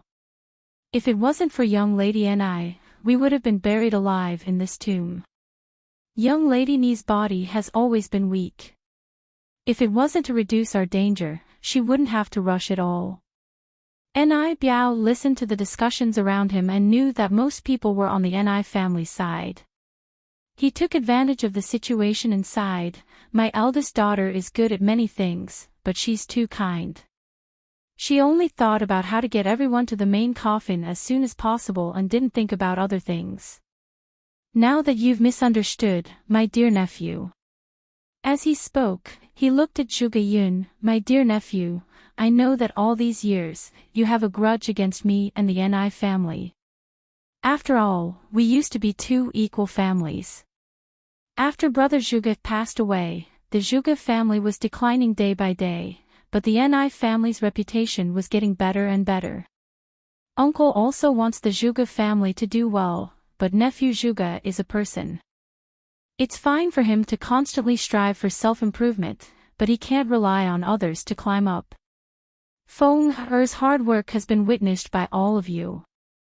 You jumped out and said that my do you have any evidence? Hearing this, the exorcists also asked, that's right, young Master Yun, what evidence do you have to say that about Miss Feng? Zhuge Yun was, after all, young and hot-blooded. He simply could not hold back his straightforward nature. Being questioned like this and unable to produce any substantial evidence, he was so vexed that he wanted to knock on his own head. Feng looked at him from the beginning to the end, as if she already knew that he couldn't produce any evidence. That was why she didn't take them seriously. Relying on her family background and her identity as the reincarnation of the Phoenix Girl, she was so unscrupulous. She had gone too far. Zhuge Yun was so angry that his eyes turned red. He growled, since Uncle Ni asked, then please tell us what Sister Ni had thought through. Why was it inconvenient for her to say it just now? Now that Brother Wei has said it, it's convenient for her to say it. Hellion Vivian's eyes didn't change. Even her expression didn't change. When she heard Zhuge Yun's words, she sighed in her heart. What a silly child. When others set a trap, he would jump right into it. However, when she thought about it, he was just fighting for justice for her. Hellion Vivian didn't say much. She tapped her fingers on the side of her body and pondered indifferently. Zhuge Yun thought that Feng, an impostor, couldn't possibly know what Brother Wei was going to say. However, he didn't expect Feng to continue his words. She coughed softly as if she was wronged but was holding it in. Her voice was very gentle. It's no wonder that Brother Yun misunderstood me. I didn't want to talk about this at first because I didn't want to ruin the relationship between the families. However, it has come to a point where I have no choice but to say it.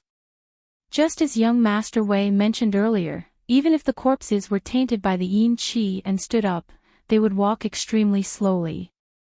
It's impossible for them to walk in front of us, and it's even more impossible for them to appear on the roof with such a strange posture so quickly. This is because they didn't come here by themselves, they were carried here. When Feng finished her last sentence, she was stunned. All the exorcists widened their eyes. Even Zhuge Yun was stunned. He subconsciously looked at Hellion Vivian and saw that she didn't object. His heart quickly sank. He suddenly understood that Feng really didn't know anything at the beginning. However, after listening to Brother Wei's words, she was able to quickly connect the dots. This woman was indeed smart. Not only was she smart, but she was also vicious. She allowed him to make a fuss just to smear his and Brother Wei's reputation.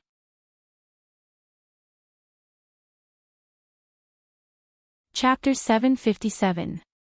If she was right about the reason, regardless of whether she was the one who came up with it or not, all the credit would be hers.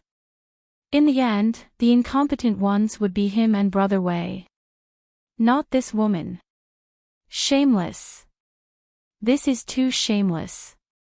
Zhuge Yun clenched his fists and stared at Feng. He hated the woman in front of him and hated himself for being so impatient. However, if he did not speak up at that time, all the credit would go to Feng again. He was unwilling. Could he just let this woman steal the fruits of Brother Wei's labor? In the end, the thief would gain fame and love. However, the person who created the credit would be framed and discredited. Zhuge Yun only felt a lump in his throat and a sour feeling welled up in his heart. What a fucking grievance. Feng looked at Zhuge Yun's expression and her voice became softer as if she had finally proven her innocence. Her tone was filled with pity. The reason why I didn't say this was because I was worried that everyone would be dissatisfied after hearing it. After all, it was indeed worrying that there was a spy among us. I didn't expect Brother Yun to misunderstand. After hearing Lady Ni's words, now that I think about it, it is indeed so. To be able to make these two people appear here with us in such a strange position on the roof of the palace, someone must have done something. The exorcists fell silent and looked at each other. They had already determined that Ni Feng's words were the answer. Finally, their eyes fell on Zhuge Yun. Young Master Yun, you have indeed misunderstood Miss Ni this time. In the future, you should think carefully before you say anything. As an exorcist, we all respect your father's work. Don't let the 100 years of honor that he has created for the Zhuge clan be ruined by your hands. These words were extremely serious. In ancient times, the most important thing for a clan was its reputation, let alone the exorcist clan. Zhuge Yun had been working hard since he was young. He did not want to fall behind because he did not want to let his father down. However, now, Zhuge Yun clenched his fists tighter, but there was nothing he could do. Although Yiling wanted to help, he didn't have the strength to do so. This was because they already knew that there was a spy in the team when they encountered the ghost wall. This proved that Miss Ni's analysis was correct. Guizi and the others were dragged here by a spy. Ni, whose face was full of pride.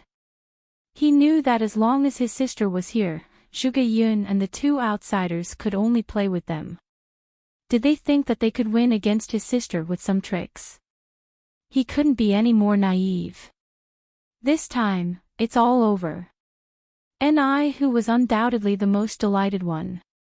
Ni Biao also felt that he had vented his anger and was about to say something. Just as he was about to say something, a clear voice sounded from the side again, there is indeed a spy, but the reason why Guizi and the rest are here is not because of a spy. Miss Ni, it seems that you really don't know why I didn't choose the East Gate. It was Hellion Vivian. Her lips curled into a smile. It was so bright that it made people feel a sense of sharpness breaking out of the ground. Since you didn't hear everything when you were eavesdropping, I can tell you now why you couldn't choose the East Gate. It's because there's something hidden there. That thing is not a spy, but a creature that lives in ancient tombs, such as corpse puppets. Of course, it's not a corpse puppet. As for what it is, I can tell you later. Now, it's my turn to ask Miss Ni. When we entered the tomb, there were a total of 33 people, excluding Guizi and the other person who died. At that time, those 33 people were still in everyone's line of sight and could testify for each other. If it was really a spy, it would take time for him to drag people here. May I ask, how did he carry Guizi and the other person's bodies here in front of everyone without being discovered? Ni Feng was stunned by Hellion Vivian's question. She did not say anything. Her face was hidden behind the white veil, so no one could see her expression. She just slowly clenched her fingers. Ni who spoke at this time, Brother Wei, are you really smart or just pretending to be smart? If you want to avoid our eyes, you could have just walked through another gate. Why would you ask my sister such a stupid question? It seems that you're really at your wit's end. That's why you came up with something stupid like, this is actually caused by another creature in the tomb, to deceive everyone. I didn't expect young Master Ni to be enlightened, Hellion Vivian said to Ni who with a faint smile, her thin lips curved into a mocking smile. Ni whose face darkened, what do you mean? Nothing, I just agree with what young Master Ni said. Hellion Vivian spoke very slowly with a lazy tone, young Master Ni also said that if we want to avoid everyone's eyes, we have to walk through another gate. Do you still remember that after we passed through the south gate, we came across two entrances on the left and right? At that time, Master Ni asked us to regroup. He said that only those who were loyal to the Ni family would be brought along with him. Those who were not loyal to him would have to be split into groups. Okay, here's the main point. How many people were there at that time? 33 people. That's right, no more, no less, a total of 33 people. In other words, there were no fewer people who walked through the south gate with us. Since everyone walked through the south gate, where did the spy come from? Ni, who was dumbfounded by Hellion Wei's precise and meticulous repetition of the numbers in her memory. He stood there like a fool. His eyes were wide open, and he couldn't utter a single word. The others gasped in shock when they heard Hellion Vivian's last sentence. The truth was laid out in front of them. Every number was extremely convincing. They had no choice but to believe that young Master Wei was right. The exorcists were reminded by Hellion Vivian. They instantly thought of something. Once again, the earth-shattering sounds of discussion rang out. That's right. When we were splitting into groups, everyone was present. It's impossible for anyone to walk through another gate. In other words, the corpses of Guizi and the others were not moved by a spy. Of course not. Didn't you hear what Brother Wei said? It's not a spy who did this. There's something in this tomb that we don't know about.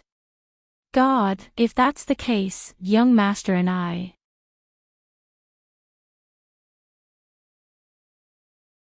Chapter 758. Everyone turned to look at an iPhone. At this point, it was clear that the one at fault was the young lady of the Ni family, not Brother Wei. Ni Feng clenched her fists so tightly that her hands, which were hidden under her long sleeves, were sinking into her palms. Ni who could no longer be arrogant, and even his body shrunk back.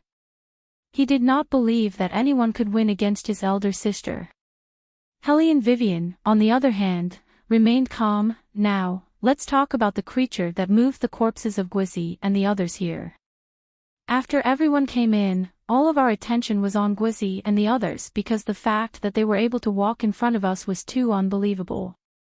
This took up most of everyone's attention, causing everyone to overlook a very fatal problem, and that was the corpses themselves. After a person dies, the corpse will reflect a lot of information. For example, right now, all of the corpses were suspended in a very strange posture. Their limbs seemed to have been dissected and hung unnaturally, making them look like puppets that were being manipulated with countless strings behind them. In fact, this was not an illusion, but the corpses were indeed being manipulated. However, that thing didn't rely on strings to control these corpses. There was a type of string that was even stronger than the strings used by humans.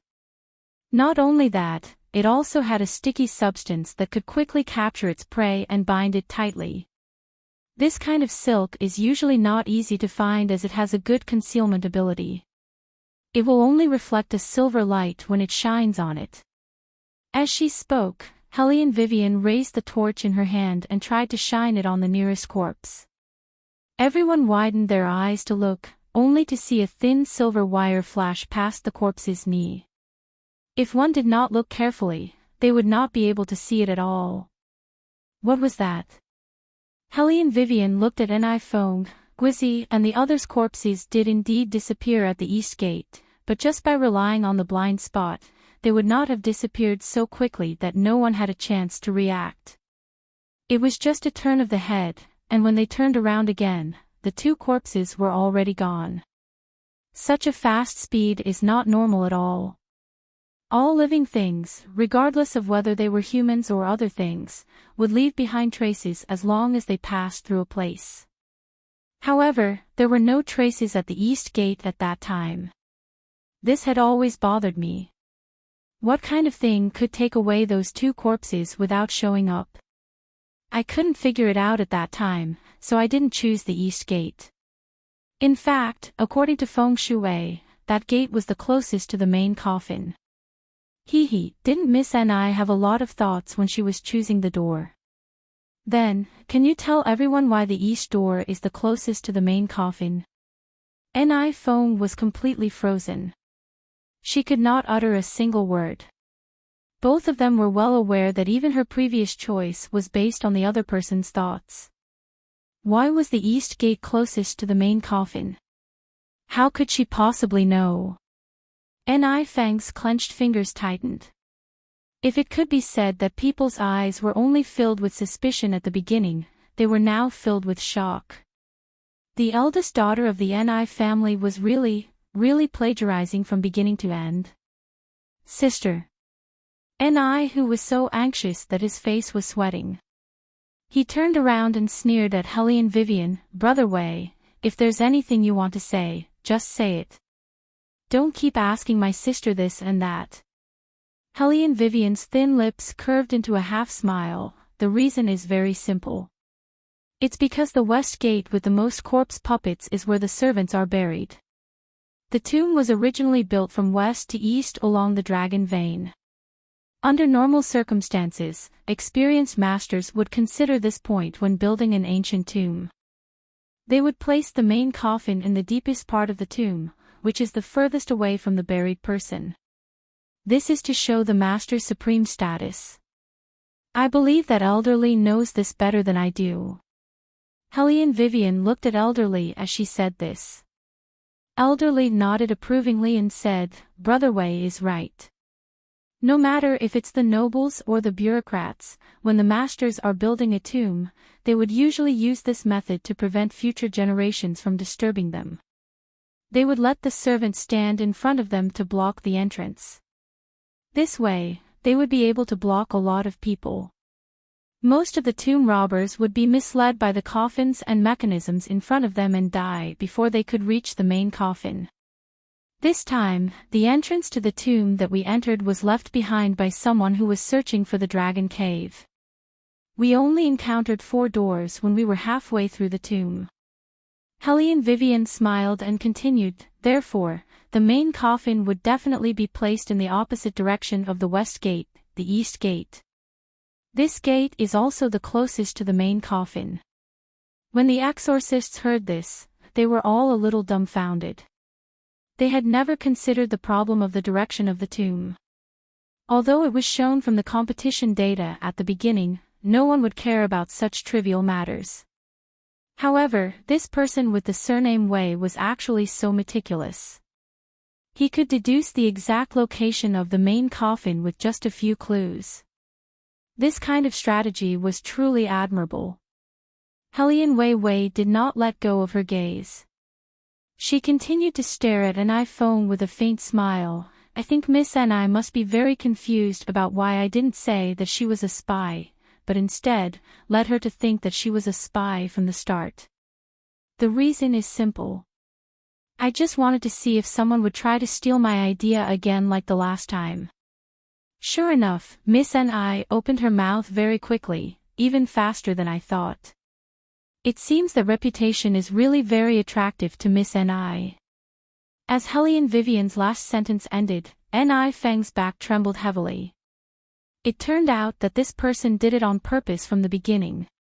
He deliberately left his words unfinished so that he could lure her into his trap. When Zhuge Yun scolded her just now, she thought that he had fallen into her trap. Although this person with the surname Wei only said the first half of his sentence, she was very clear in her heart that he wanted to say the word spy. Ni Feng was confident that she would not make a mistake, which was why she dared to do so. Even if Zhuge Yun jumped out, she was not afraid. The reason was simple. This kind of reasoning was supposed to be based on who said it first. Zhuge Yun's ruckus would only make their group more unbearable. However, she did not expect that this person had already set her up from the beginning. It was fine if she did not speak. Once she spoke, it meant that she had already fallen into this person's trap. If she had restrained herself when Zhuge Yun was speaking, she could have saved the situation. At least, she would not have been involved in the previous incident. However, at that time, she thought that the person who had fallen into the trap was him. No, it was not what she thought. It was this person who did not stop her at that time on purpose, giving her the illusion that she had already won.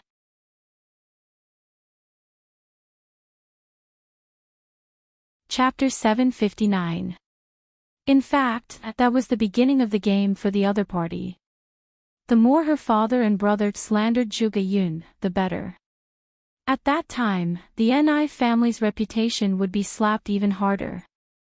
This Wei fella wanted to skin her alive.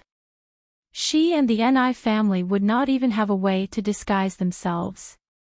What a ruthless method. Ni was a smart person. It was not difficult for her to understand Hellion Vivian's words. Ni Biao had always been astute. As soon as Hellion Vivian said those words, he knew that they had fallen into the other party's trap. For so many years, they had never been forced to this extent. Even his beloved daughter was dragged into this mess. Ni Biao felt his face hurt, but he could not resist the crowd's criticism. So it's for the sake of reputation. This is really... Someone shook his head with a face full of disappointment. It's too unbecoming of the Phoenix girl. She took someone else's idea as her own. This is not something that the exorcising tribe would do. The voices of the crusade were getting louder. Although they were much quieter, everyone could hear them clearly. Zhuge Yun took a deep breath. His originally sour mood had turned into the agitation in the deepest part of his blood. He had almost given up on defending himself. This was because he knew that no matter what he said, he could not compare to the Ni family's influence. Moreover, the person who took away someone else's credit was the Lady Ni who was known as the Phoenix Girl. His heart started to turn cold. However, that person had once again created a miracle. Zhuge Yun excitedly looked at Hellion Vivian. He had decided. The Phoenix Girl was too far away from him. He might not be able to see the exorcist that he admired the most in his life. However, Brother Wei was different. Brother Wei was standing right in front of him. Brother Wei would be his goal in the future. The young man's thoughts turned quickly. His eyes were shining brightly. Hellion Vivian looked at him and felt an inexplicable pressure.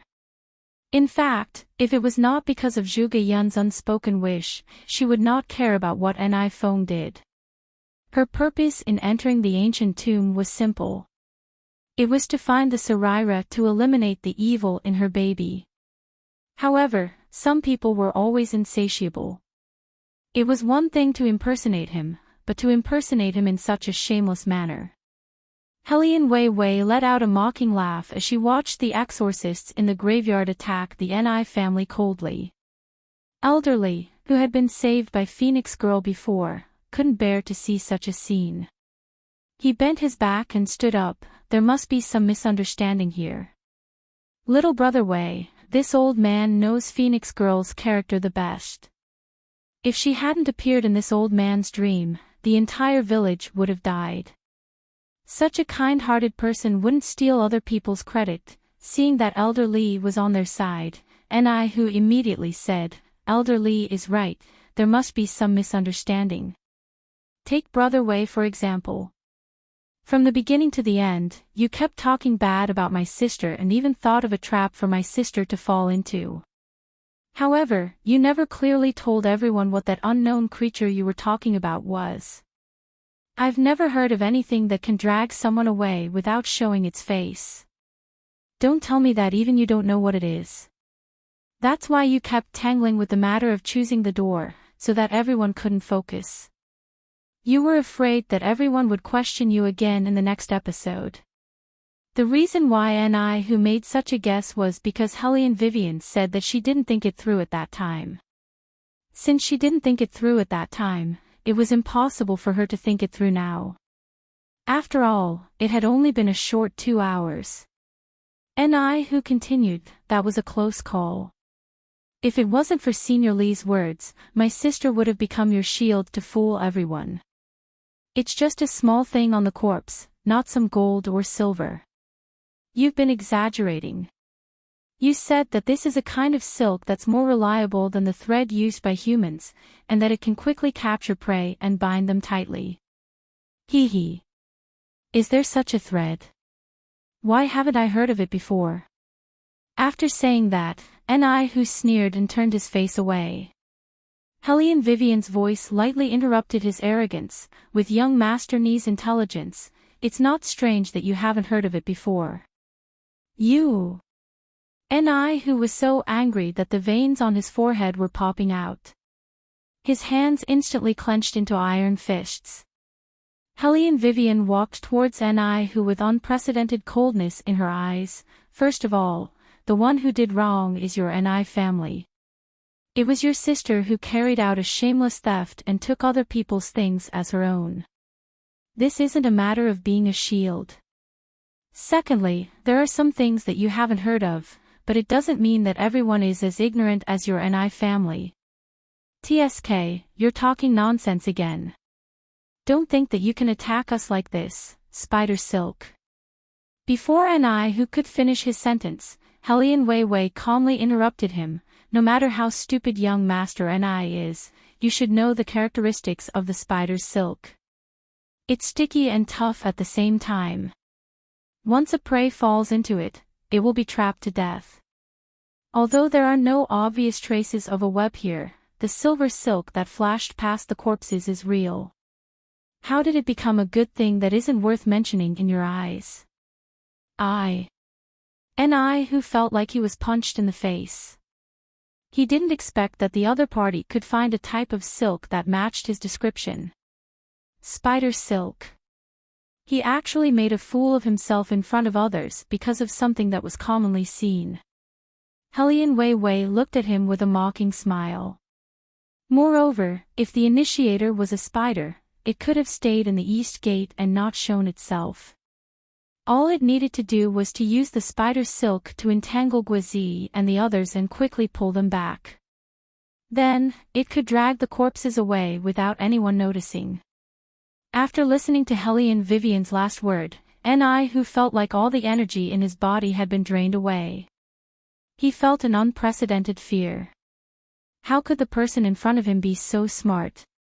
It was as if nothing could escape from this person's mind. This was really too scary. Not only Ni who, but even Ni Biao started to doubt whether he had prejudiced himself because of the fact that the other party did not have spiritual energy. This person was not an amateur, but a master. A master who was extremely dangerous to the Ni family's victory. Ni Biao lowered his eyes. There seemed to be something churning in the bottom of his eyes, but no one noticed the black aura that came out of them. Only a certain huge shadow hidden in the ancient tomb looked at the scene reflected in the mirror and gave a sinister smile. I didn't expect that you could guess my identity. But even so, these people are still dead meat. Since the leader is in trouble, the ending won't be good. Let's kill each other quickly. This way, he would have the opportunity to taste the fresh and tender fetus that he couldn't forget.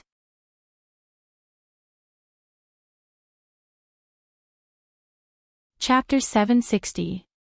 Old Li turned around and looked at Hellion Vivian. What followed was a surge of admiration from the bottom of his heart. His respect for Ni Feng was because she was the reincarnation of the Phoenix Girl. His admiration for this little brother Wei was because of his astonishing strength again and again.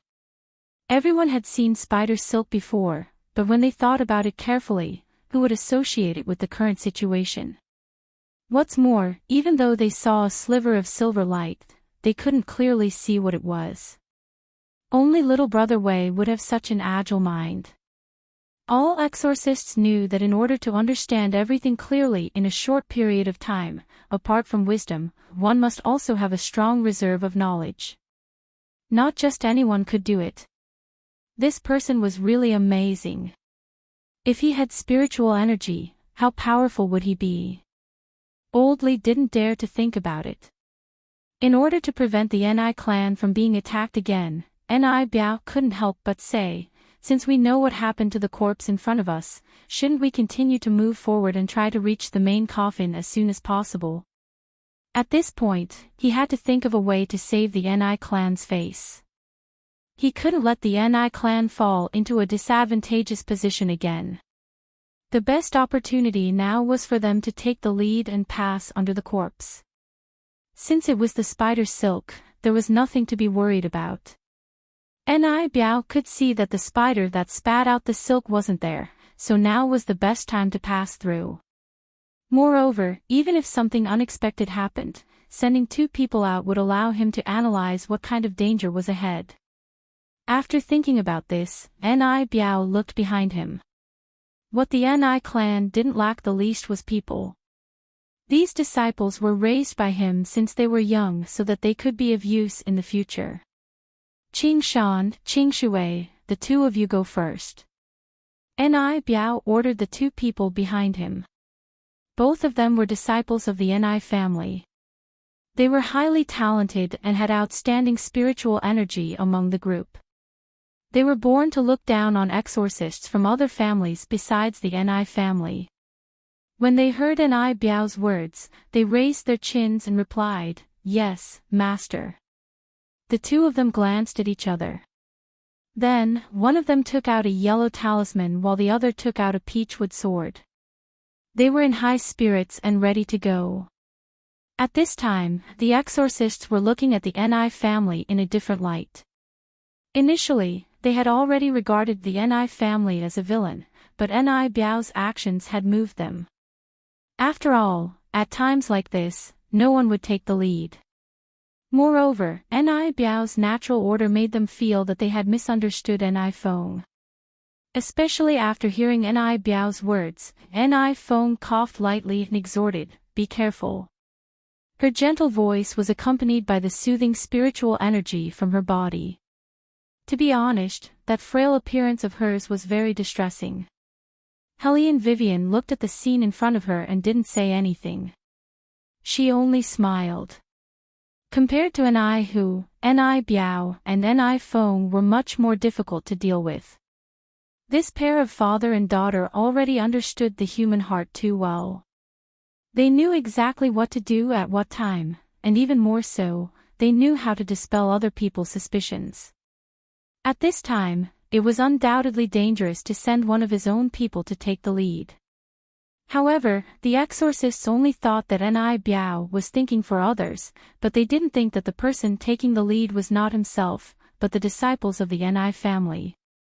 These disciples did not have the blood of the Ni family flowing in them. They were extremely talented children who were selected from all over the country. They were trained as exorcists since young. Although their surname was Ni, in fact, they were just pawns. This was because if Ni Biao saw them as one of his own, he would not be so generous and push them out without any hesitation. In fact, the reason was very simple. Ni Biao would not let Ni Hu take the lead no matter what because Ni Hu was his son, and the others were just his disciples. Hellion Vivian did not like Ni Biao's way of doing things. She was the queen of firearms and had many brothers under her command. Every time when there was a need for firearms, she would not let her brothers take the lead. Obviously, His Highness had seen through Ni Biao's thoughts. He stood behind Hellion Vivian with his long legs half bent and his body leaning against the stone wall. He crossed his arms and smiled wickedly, his eyes full of mockery. Humans only knew how to play dirty tricks. However, as a demon, he still liked to see humans killing each other. Perhaps it was because Beligaju's smile was too inappropriate. Hellion Vivian glanced at him and thought about it according to His Highness's perverted thoughts. She asked, "You seem to be very happy." "Not bad." Beligaju's smile deepened. His graceful and noble voice was low and pleasant. "Stay away from them. Don't get stained by the blood." Hellion Vivian was speechless. Was that the main point? Wait a minute. His Highness just said that there was blood. Hellion Vivian knew that Beligaju would never say something without a reason. She raised her head again and looked in front of her. Something was wrong. Since there was a demon guarding it, even if that demon was no longer around, it would not allow outsiders to enter so easily. Just as Hellion Vivian had this thought, she saw that Qing Shan and Qing Shui, who had just barged in, seemed to be caught by something. Then, followed by a scream. Their complacent faces were filled with unprecedented fear. Then, their throats were slit by a silver thread. Blood spurted out from their bodies like a fountain, staining the ground. Qing Shan's situation was better. At least he still had a breath to struggle. Qing Shui, on the other hand, was in trouble. Before he could stick the yellow talisman, the silver wire took his last breath. Then, with a force, he was hung on the roof of the palace. Everything happened too quickly. By the time people reacted, they only had time to see the intricate silver threads that wrapped around Qing Shui's body. Those silver threads retreated at a very fast speed. Once the prey was fixed in place, it would become transparent. If one did not use a torch to illuminate it, it would be impossible to discover it. Qing Shan, who was standing in the middle, waved the peach-wood sword in his hand like a madman. However, there was no effect. The silver wire was too sticky. It was impossible to cut it off when it touched the sword. Moss, Master, save me. Qing Shan's fingers stretched forward, desperately trying to reach this side. Even before death, he still wholeheartedly believed that his master would save him. Ni Biao also took a step forward. In the eyes of others, he really did want to save Qing Shan. However, Hellion Vivian knew that the step was taken very carefully. He did not step into the area of the spider web.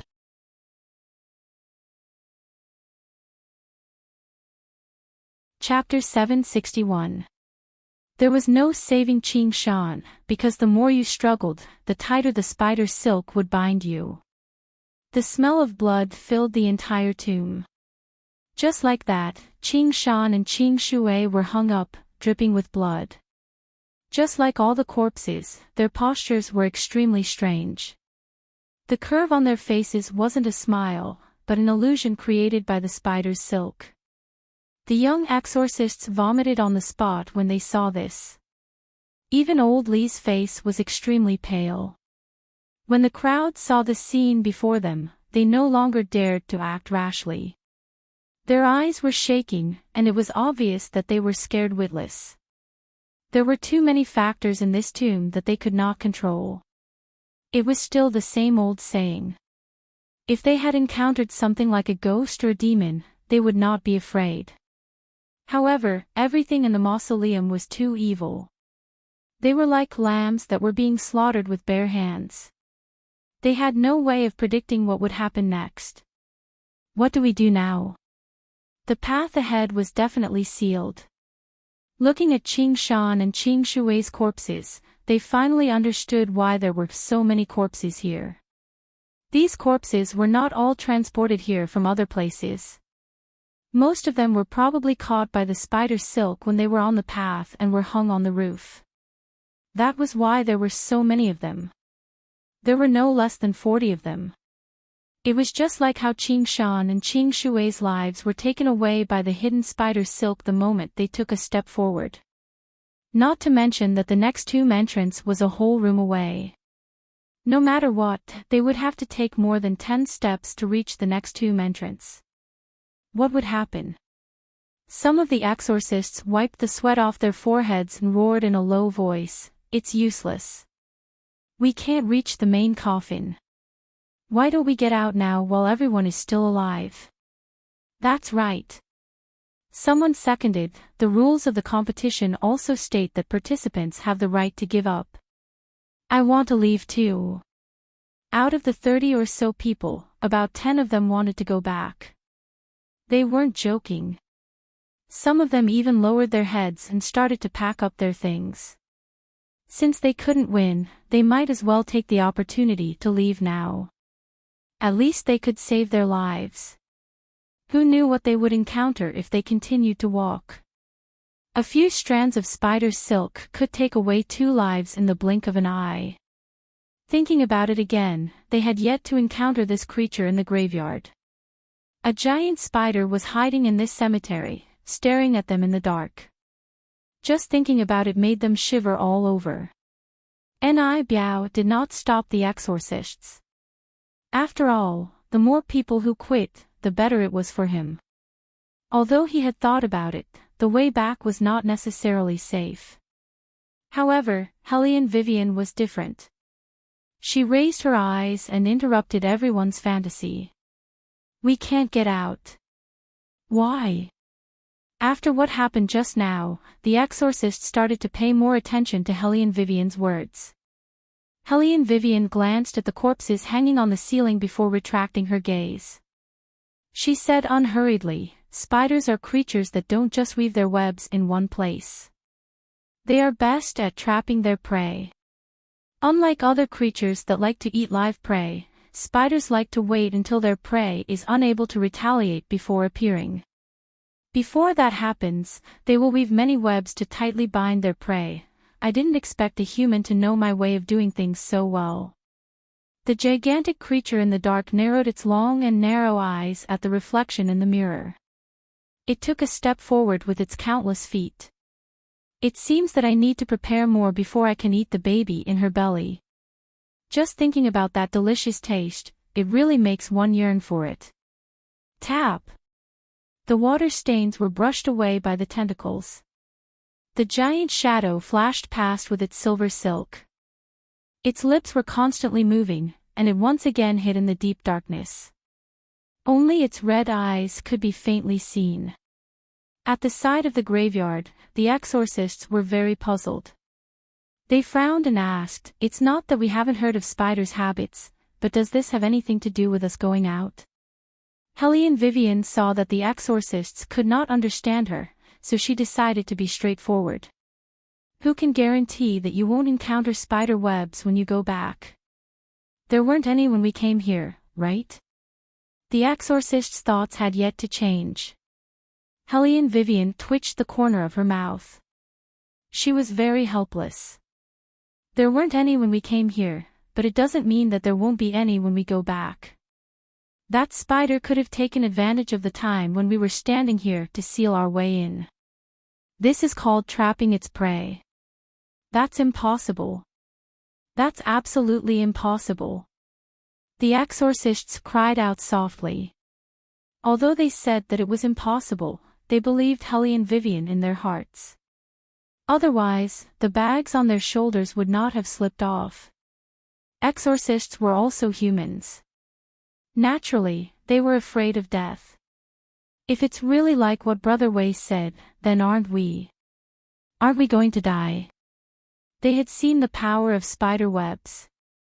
Now, all the exits might be entangled by that spider. No matter where they went, they would not be able to escape. Why did it do that? Why didn't it just come and eat us? Some exorcists punched the wall fiercely. If they were face to face, they might not necessarily lose. Helene Vivian thought to herself, "If you can think of a solution, how can the spider not think of one? It's an ancient tomb. I reckon that the spider that lives here has already become a demon. Whether it's its body or its mind, from our current experience, that spider is not easy to deal with." Helene Vivian's voice was very normal. "It knows that as long as it blocks all the exits, we will starve to death in less than 7 days. Even if we don't starve to death, the water bottles we carry will run out. Sooner or later, we will die from lack of water. When that time comes, it will come out and eat everything it wants to eat." When all the exorcists heard her last sentence, they could not help but shudder. Only Bailey Jia Ju's reaction was different. He chuckled softly, his voice was extremely graceful and luxurious, and there was a hint of disdain in his indifference. "Such unaesthetic dining etiquette, only a stupid creature like the spider demon would do it. It's really unsightly." Everyone was speechless. Is this the time to comment on dining etiquette? Why does it seem like he's not on the same page as us?" Seeing that everyone was looking at His Highness differently, Helene Vivian could not help but cough lightly and change the topic. "So, we can only go forward now. We can't go back. The faster the better." "Easy for you to say," N.I. who glanced at Helene Vivian. "If we go forward, will you take the lead?"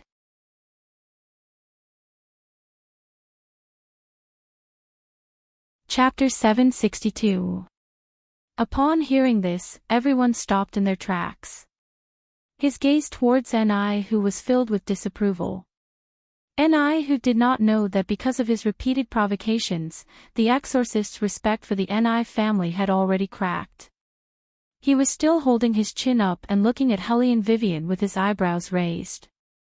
Everyone knew that no one would take the lead in such a situation because walking into the spider web area was a dead end. Qing Shan and Qing Shui were the best examples. He did not believe that the other party could still be so arrogant in such a situation. In the face of Ni's pride, Hellion Wei Wei merely glanced at him indifferently. Then, she turned around and asked an unimportant question: does the competition system still count? Competition system? What competition system? At that moment, some people could not react as they were still in the midst of a competition. After a moment of hesitation, they nodded and replied, yes, the one who reaches the main coffin the fastest and clears the most obstacles wins. Very good. After getting the answer she wanted, Hellion Wei Wei bent down and picked up a piece of stone. Then, she stepped forward and walked over. Zhuge Yun's eyes were wide open. He reached out to stop her. Brother Wei, don't. You don't have to be angry with Ni. He has always been angry.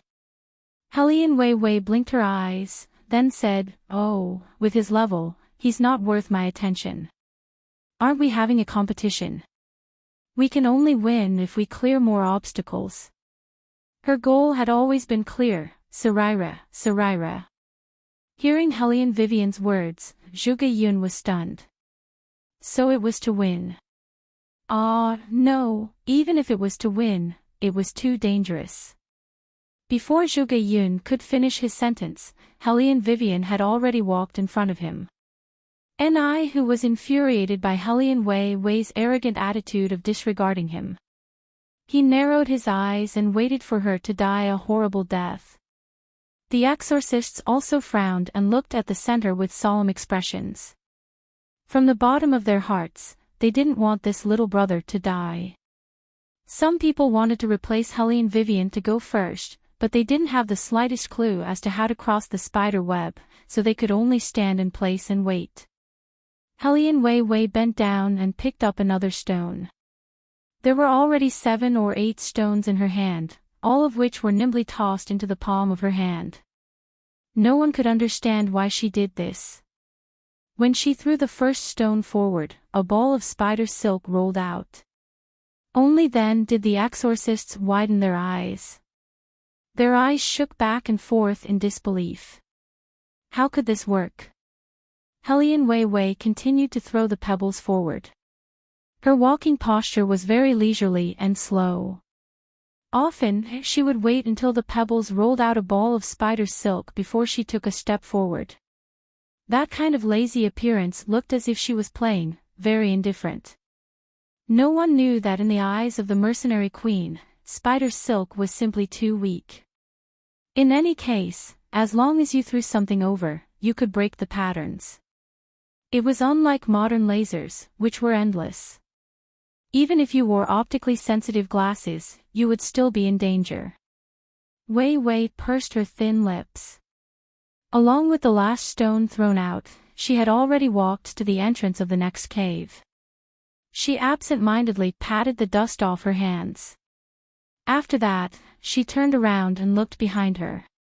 Her long, shapely eyebrows slightly raised as she said, "All right, you guys can follow the path that I walked." Zhuge Yun was stunned. The exorcists even forgot to breathe at that moment. Only Bailey Jia Ju moved. Compared to Hellion Wei Wei, he seemed to have more of the elegance unique to aristocrats. His posture was originally tall and straight. When his pair of slender legs moved forward, it was even more difficult for people to ignore. Everyone's eyes widened as they watched him walk in front of Hellion Wei Wei without missing a single step. Then, he took her hand and wiped it with a handkerchief. Ah! Zhuge Yun was speechless. Brother Ju's love for cleanliness was really too much. However, why did he feel that the scene just now was very beautiful? They were clearly two men. Was there any love or gentleness? He must have seen wrongly. Zhuge Yun shook his head. The poor young man thought that he was gay. He was so scared.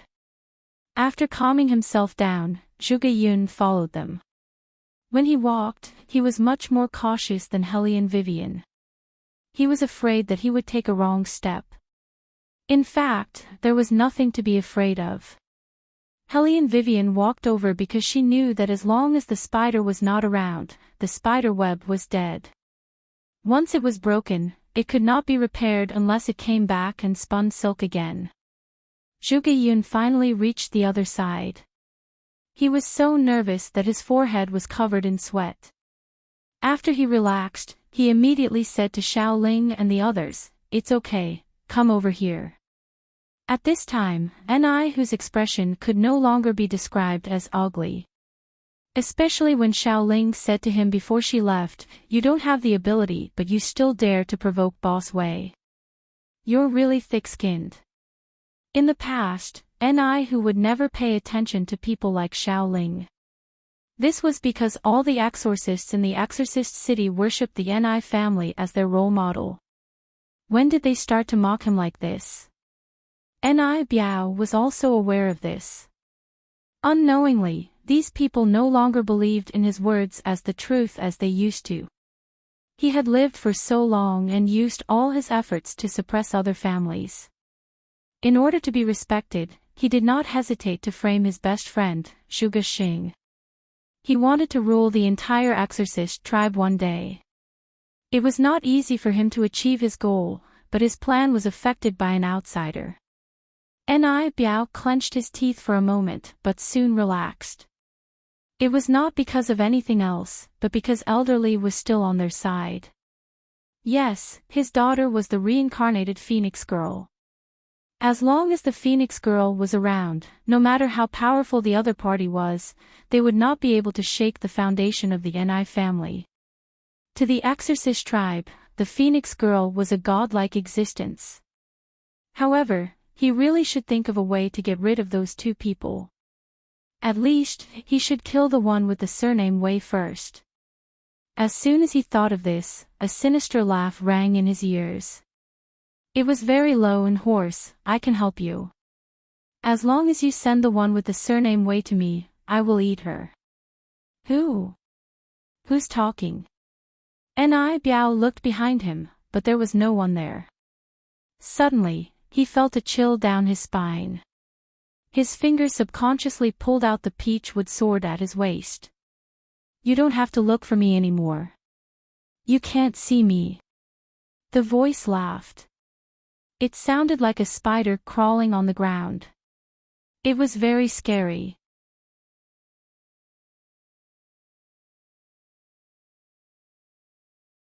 Chapter 763. I'm talking to your heart, and your heart is telling me that you need my help. After this, the next hole will be very dark. There's a protrusion on the left side of the wall. You just need to press it, and the person walking in front of you will fall into each hole. Even if they don't die, they will have to start from a new place. You and your Ni family army will be the ones walking in front. What do you think? Do you want to do it? Ni Biao did not answer, but at that moment, something seemed to emerge from his eyes, glowing eerily. The black spider knew that he was tempted, so it laughed again. "Don't worry, no one will know that you're the one who did it, because it will only look like an accident, like the person walking in front accidentally triggered the mechanism in the ancient tomb. I promise you." Ni Biao interrupted it, "But you have to promise me that you'll kill those two people." "Sure." The black spider smiled when it answered. It was not stupid enough to provoke the man whose identity it could not figure out until now. It just wanted to use this resentful human to achieve its own goals, such as sending the man away so that it could enjoy the baby that it had been longing for. Thinking of this, the black spider stuck out its scarlet tongue and licked in front of it. It could not wait any longer. No one could hear the deal between Ni Biao and the demon. Even his son, Ni Hu, did not know why his father suddenly paused. Everything seemed normal. The exorcists walked forward one by one and entered a long tunnel. The tunnel was just like what Ni Biao had heard. It was very dark and narrow, and only one person could fit through it. Those who were slightly fatter had to walk sideways.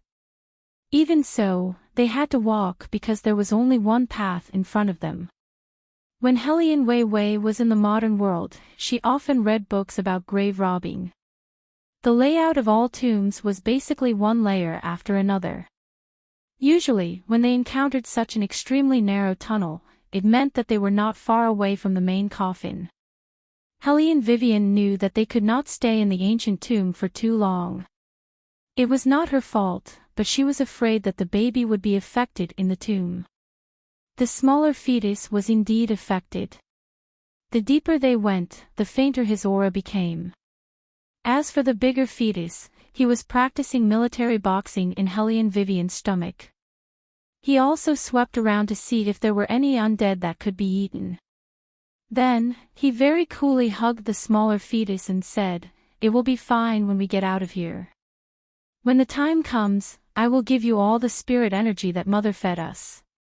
You should eat more." Yes. The small fetus was already a little listless. It did not know why, but it had a very uncomfortable feeling, as if it was being watched by something. It was very uneasy. As if sensing the emotions of the smaller fetus, the bigger fetus did not even think about it and planted a kiss on its forehead. "Don't let your mind wander. Big Brother is here." Small fetus, I feel like Big Brother is learning more and more words now. He even knows how to use random thoughts. But is it appropriate to use random thoughts here? The bigger fetus mistook the smaller fetus' suspicion for admiration. He was very happy and puffed out his chest proudly. The small fetus was speechless. Forget it, it was better not to expose Big Brother. Let him continue to be happy. Helian Vivian sensed the movement in her stomach. She rubbed her stomach and wanted to walk forward. Beligaju pulled her back. His slender fingers pointed behind him. His voice was very calm, but there was a hint of sincerity in his voice that only appeared in front of Helian Vivian. "Are you an idiot? Do you always want to rush forward? Stand behind me and follow me closely." "Okay." Helian Vivian knew that His Highness was protecting her. Although the way His Highness protected her was always different from normal people, it was fine as long as she understood. The two of them walked one after the other. In the beginning, they were still holding hands. However, this posture was inconvenient, especially when Helian Vivian's other hand was still holding a torch. She had to turn her body sideways. Later, Beligaju also sensed her tiredness. He reminded her, "Look under your feet." Then, he let go of Helian Vivian's hand. Helian Vivian was not a delicate woman. Under normal circumstances, she was very good at fighting and was very sharp. Along the way, she even observed the ground. Even if there was a trap, she would be able to discover it in time. However, she did not know that the danger was not in front of her, but behind her. There was a loud boom. Before anyone could react to what was happening, their bodies started to fall rapidly. Everything was dark as far as the eye could see. Screams rang out at the same time. Even though she was falling, Helian Vivian did not forget to protect her stomach. When she really touched the ground, she used her arms to land. In this way, although her stomach was protected, it could not avoid the fracture. However, compared to those who did not have skills, her landing was much better.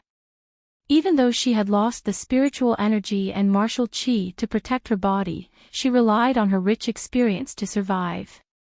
Although one of her arms was soft and could not move, she had achieved her goal.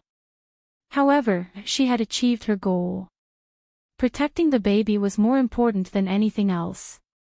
On the other hand, Beligaju was not as open-minded as Helian Vivian. His feet were suspended in midair. At this time, his soul-stirring eyes had turned into a deep gold. His black robe seemed to have sensed the hostility from its master, and it tore apart the silence of the tomb. At that moment, almost all the undead in the ancient tomb trembled in fear. How could this be? What kind of person came to the ancient tomb? Why were they so afraid? The fear that came from the deepest part of their blood made them bend down. There was no answer. Even Ni Biao did not expect the man in front of him to be able to avoid the disaster just now. How fast did he have to be to do that? He was so abnormal that he did not seem like a human being. Beligaju was not in the mood to look at the people around him. He narrowed his eyes and quickly swept to his left. At this time, the black spider did not know that it had provoked the most dangerous person. Its scarlet eyes stared greedily at the prey in front of it, saliva dripping down from its teeth. The moment Hellion Vivian fell to the ground, she felt that there was something behind her. Ignoring the pain in her arm, she immediately rolled and looked toward the shadow.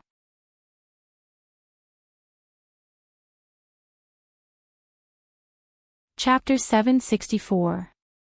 In the middle of the densely packed spider web, a giant poisonous spider was lying there eerily. Its whole body was covered in gray hair, and it was almost the size of 4 adults. There were 2 small eyes on its head, and its 8 legs were half bent, ready to attack the food in front of it at any time.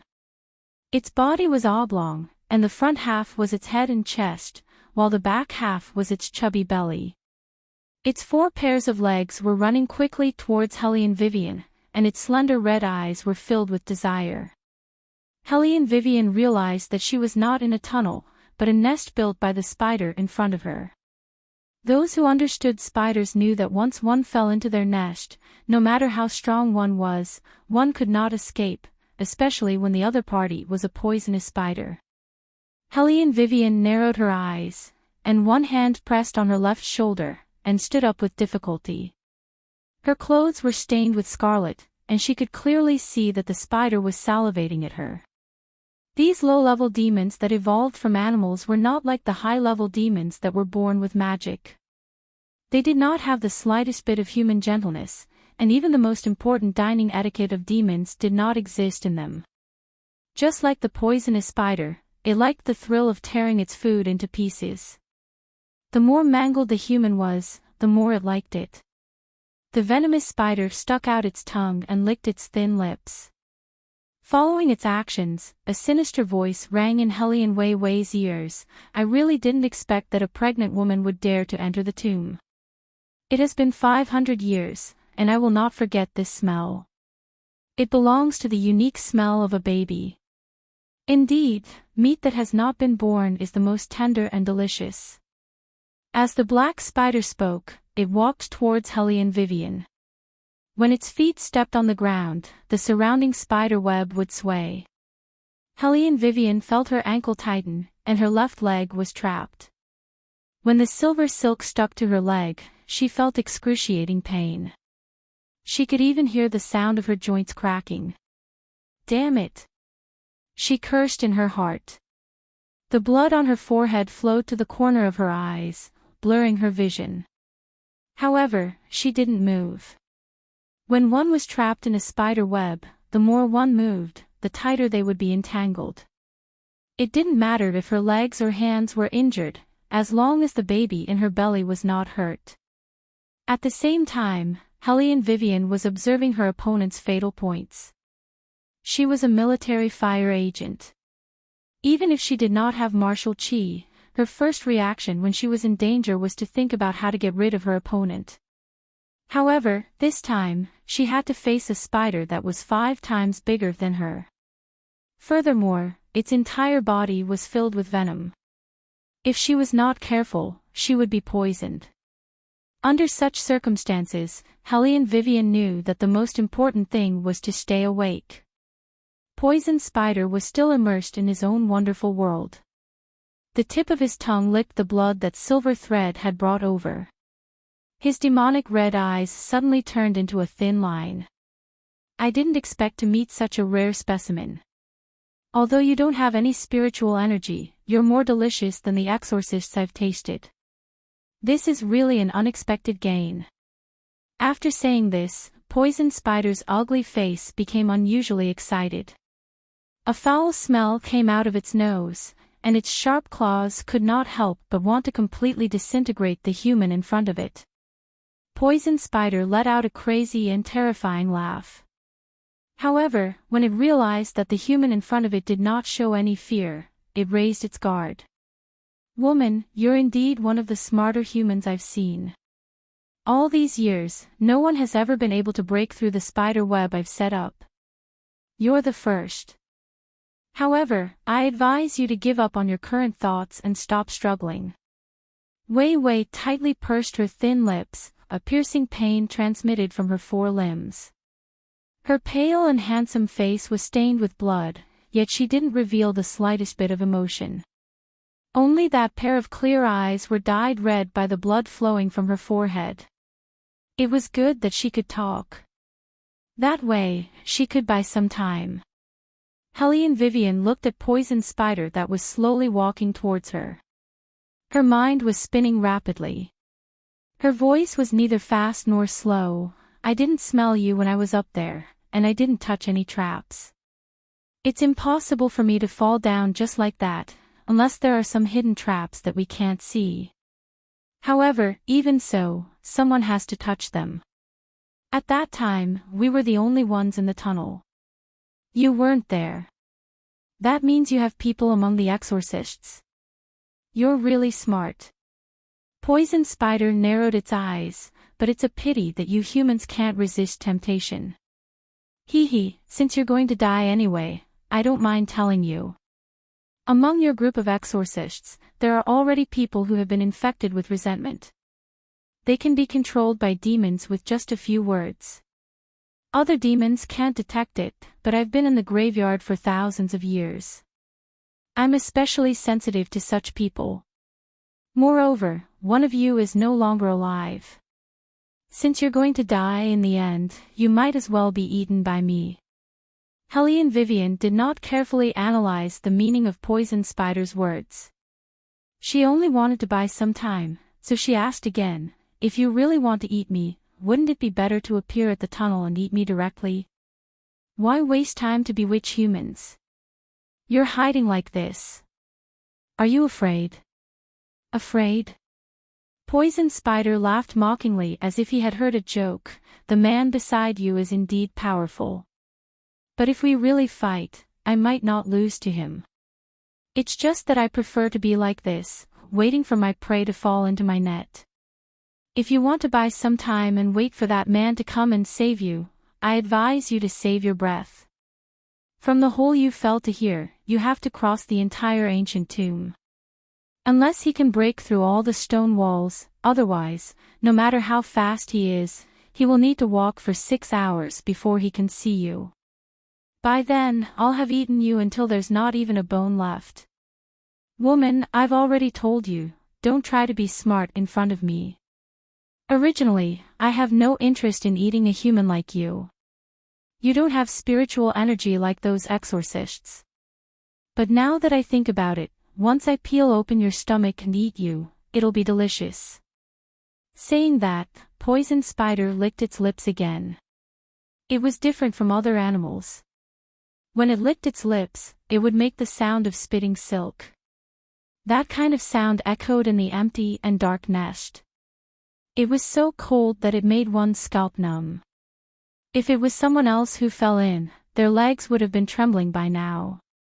Hellion Wei Wei, on the other hand, was only thinking of a solution. Under her long sleeves, her right hand was holding an exquisite silver gun. She had been hesitant to shoot at the venomous spider. Firstly, it was because if its venomous blood splashed out, it was very likely that it would endanger her life.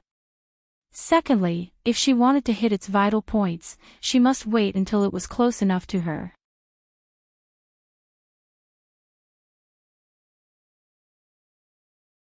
Chapter 765.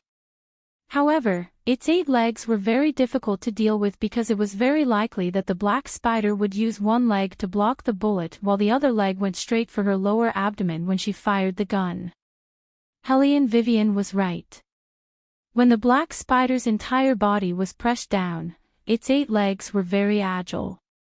It sinisterly held down her broken arm while its remaining 7 legs were used to restrain her arms.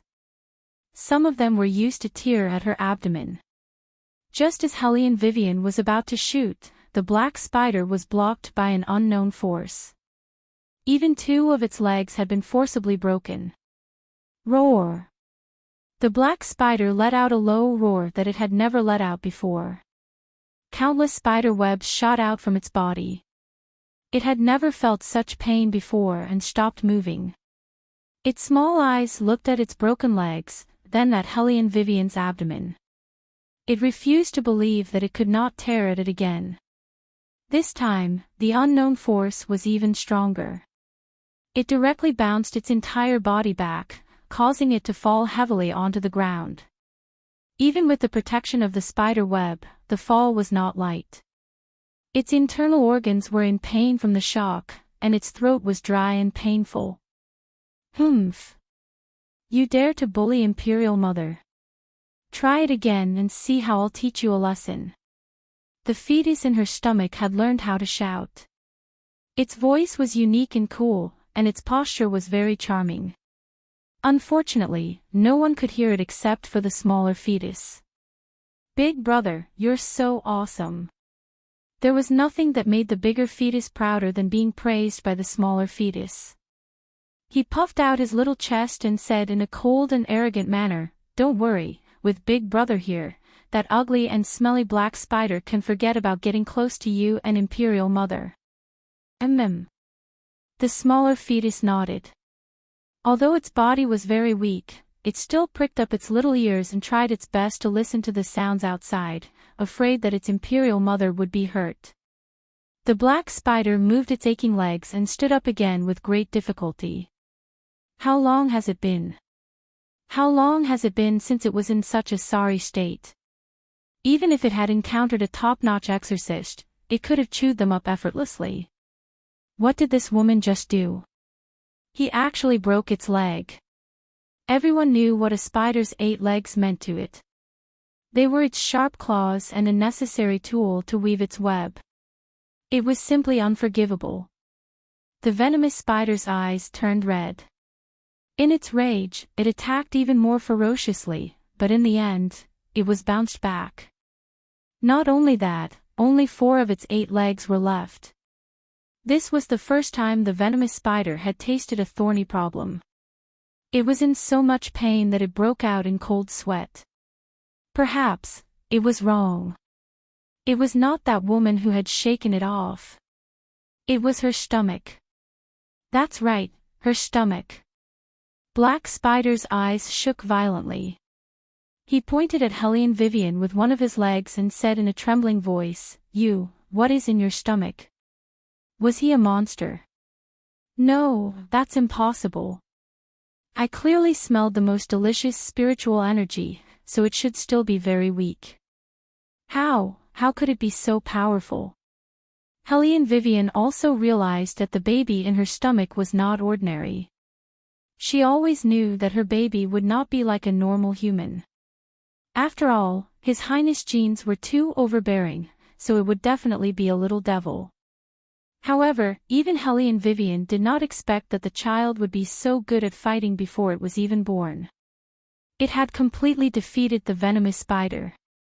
Moreover, Hellion Vivian did not know if it was an illusion, but she felt that the child was specifically aiming for the venomous spider's legs. The venomous spider, which was missing a leg, looked really funny. There was an old saying that went, "No one knows a child better than his mother." The bigger fetus was pointing at the venomous spider coldly for the smaller fetus to see. Look at it, isn't it funny? When we get out, Big Brother will catch a venomous spider for you to play with. Then, we will break its legs one by one and make it your toy. Okay. The smaller fetus smiled. These 2 children's taste was really like their father's, slightly twisted. At this moment, the venomous spider in the shadows had already realized the problem. It was very smart and quickly knew how to avoid such an attack. As long as it moved closer and spat out silk from a distance, the tenacious spider silk would wrap around the woman tightly until she was strangled to death. Although this method would destroy the most delicious taste of the food, once the mother died, the fetus would also die an hour later. However, the current situation allowed it to do so. Otherwise, it would not have any chance of winning at all. The venomous spider was still afraid because it did not know what kind of fetus would have such a strong demonic aura. That's right, at that moment, what was emitted from the woman's stomach was indeed demonic aura. Strange, what it smelled was spiritual energy, so why did it turn into demonic aura when it got closer? The venomous spider did not know that once a high-level demon made a contract with a human, the human's existence would cover up the demonic aura on the demon's body. Whether it was the demon itself or the demon's child, it would be the same. Therefore, until now, the venomous spider had not seen through Beligaju's true form. It was also because of this reason that it did what it regretted the most in its life, which was the idea of killing Hellion Vivian. The venomous spider narrowed its eyes again, and its body bulged backward. It wanted to use a silver thread to directly bind Hellion Vivian's neck. The vigilant Hellion Vivian noticed the venomous spider's action and saw through what it wanted to do at a glance.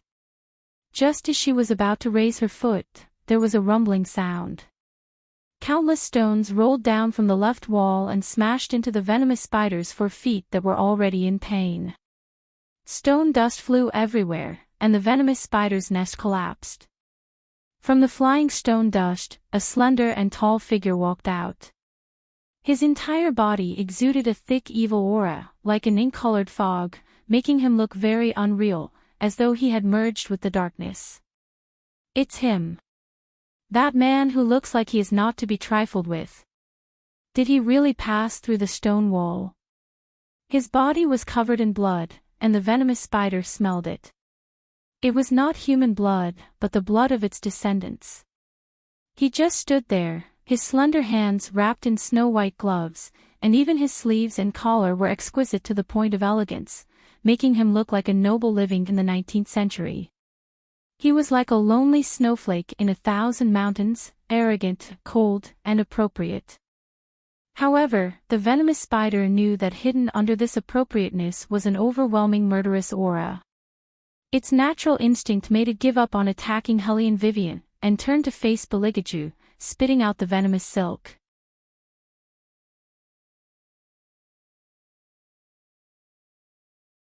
Chapter 766. Venomous Spider knew that at this moment, as long as the man was not prepared, the spider's silk it spat out would definitely break his neck. No matter how powerful this man was, he would not be able to escape. As expected, the silver silk wrapped around the man's neck, and it was very tight. Ha! You're not that strong either. Venomous Spider looked at Beligaju, who was bound by it. Its remaining limbs touched the man's face in disdain. It thought that this man would be very difficult to deal with. Seeing how he could punch through a stone wall, it thought that it would take some time to deal with him. It did not expect that although this man's martial arts were powerful, he was a fool. At the very least, he was not smart enough. He did not even have time to react before he became its meal. Venomous Spider laughed out loud. Then, it narrowed its eyes. How dare you destroy my place and kill so many of my disciples? There was a path to heaven, but you refused to take it. There was no door to hell, but you insisted on barging in. Watch how I disembowel you. Oh. Disembowel me. Facing Venomous Spider's murderous gaze, Beligaju was still smiling.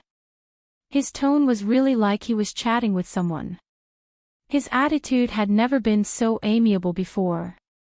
Hellion Vivian could not bear to look at Venomous Spider anymore. This demon did not know that the kinder a prince was, the scarier he was when he fought. Brother, is that spider looking for trouble? The smaller fetus glanced at the bigger fetus. The bigger fetus looked back at him with incomparable calmness. Do you know what is the most perverted thing about father? The smaller fetus shook its head. I don't know. You're trying to defame father again, aren't you? The more you dislike something, the more he wants you to do it. Or the things you want to do, he wants you to do them to your heart's content. When the bigger fetus said this, it was very disdainful. He only knows how to use such shameless methods. However, that spider is really stupid. How dare it mock father, that demon? The smaller fetus was speechless. At the end of the day, you just want to defame father. Sigh, you always defame him. Brother, is the first thing you do when you go out to fight father. The black spider did not know that it had offended the person it should not have. It moved its limbs and spat out spider silk again. Die. As a person, the thing I dislike the most is sticky and dirty things, because that makes me very disgusted. When the last word came out of its mouth, the air around Beligaju seemed to be sucked into a vacuum. Something dark suddenly sprang out from the ground under his feet. Venomous Spider did not expect that the spider silk that wrapped around the man would turn into a puddle of water. Such a situation had never happened before. Venomous Spider raised his remaining 4 legs and looked at the scene in front of him in horror. Dangerous, extremely dangerous. That man was. Their eyes widened to the maximum. At this moment, everyone's hair stood on end. They had to escape, if they did not escape. They could not breathe. If the sound of breathing was heard, they would be killed. The venomous spider did not know why it had such a reaction. If it was a little older, or if it was like a high-level demon, it would know that this was the respect demons had for their king.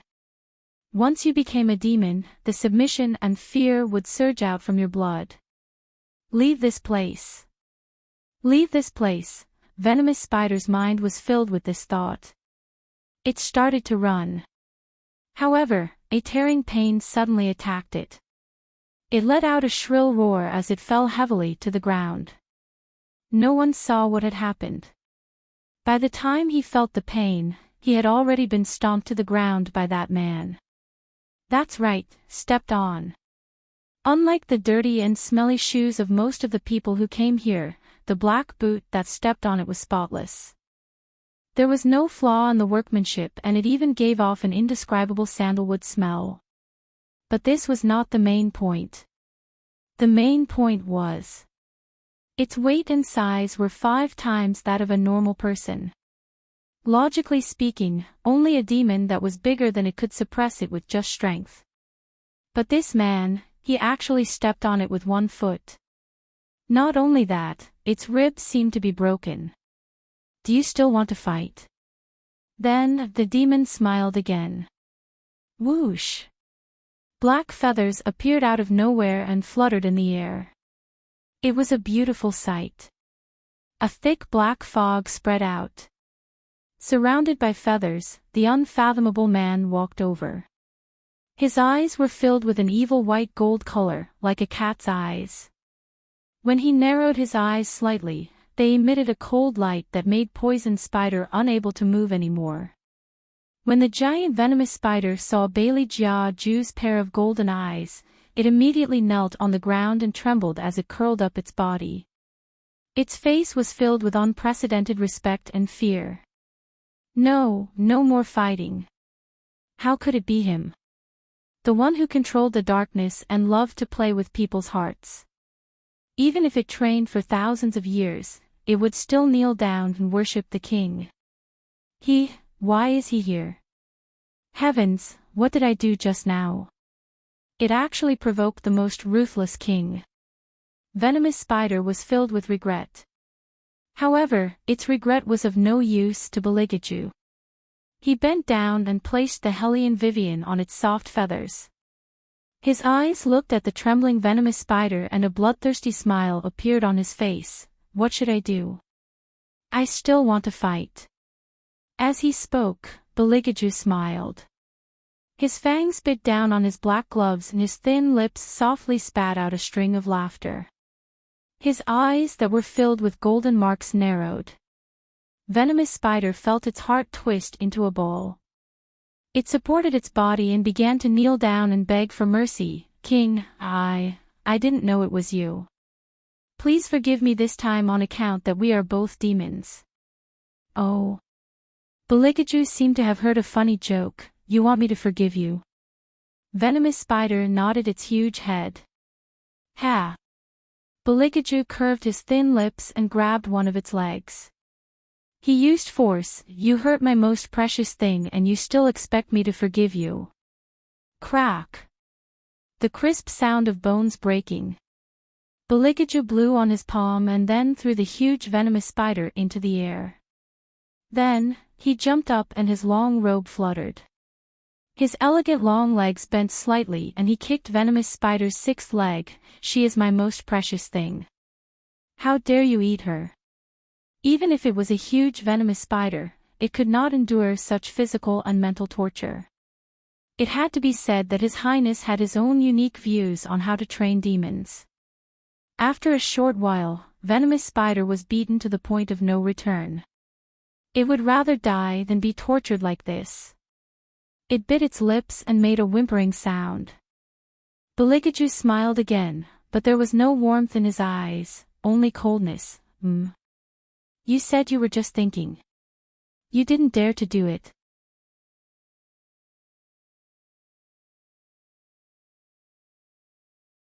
Chapter 767.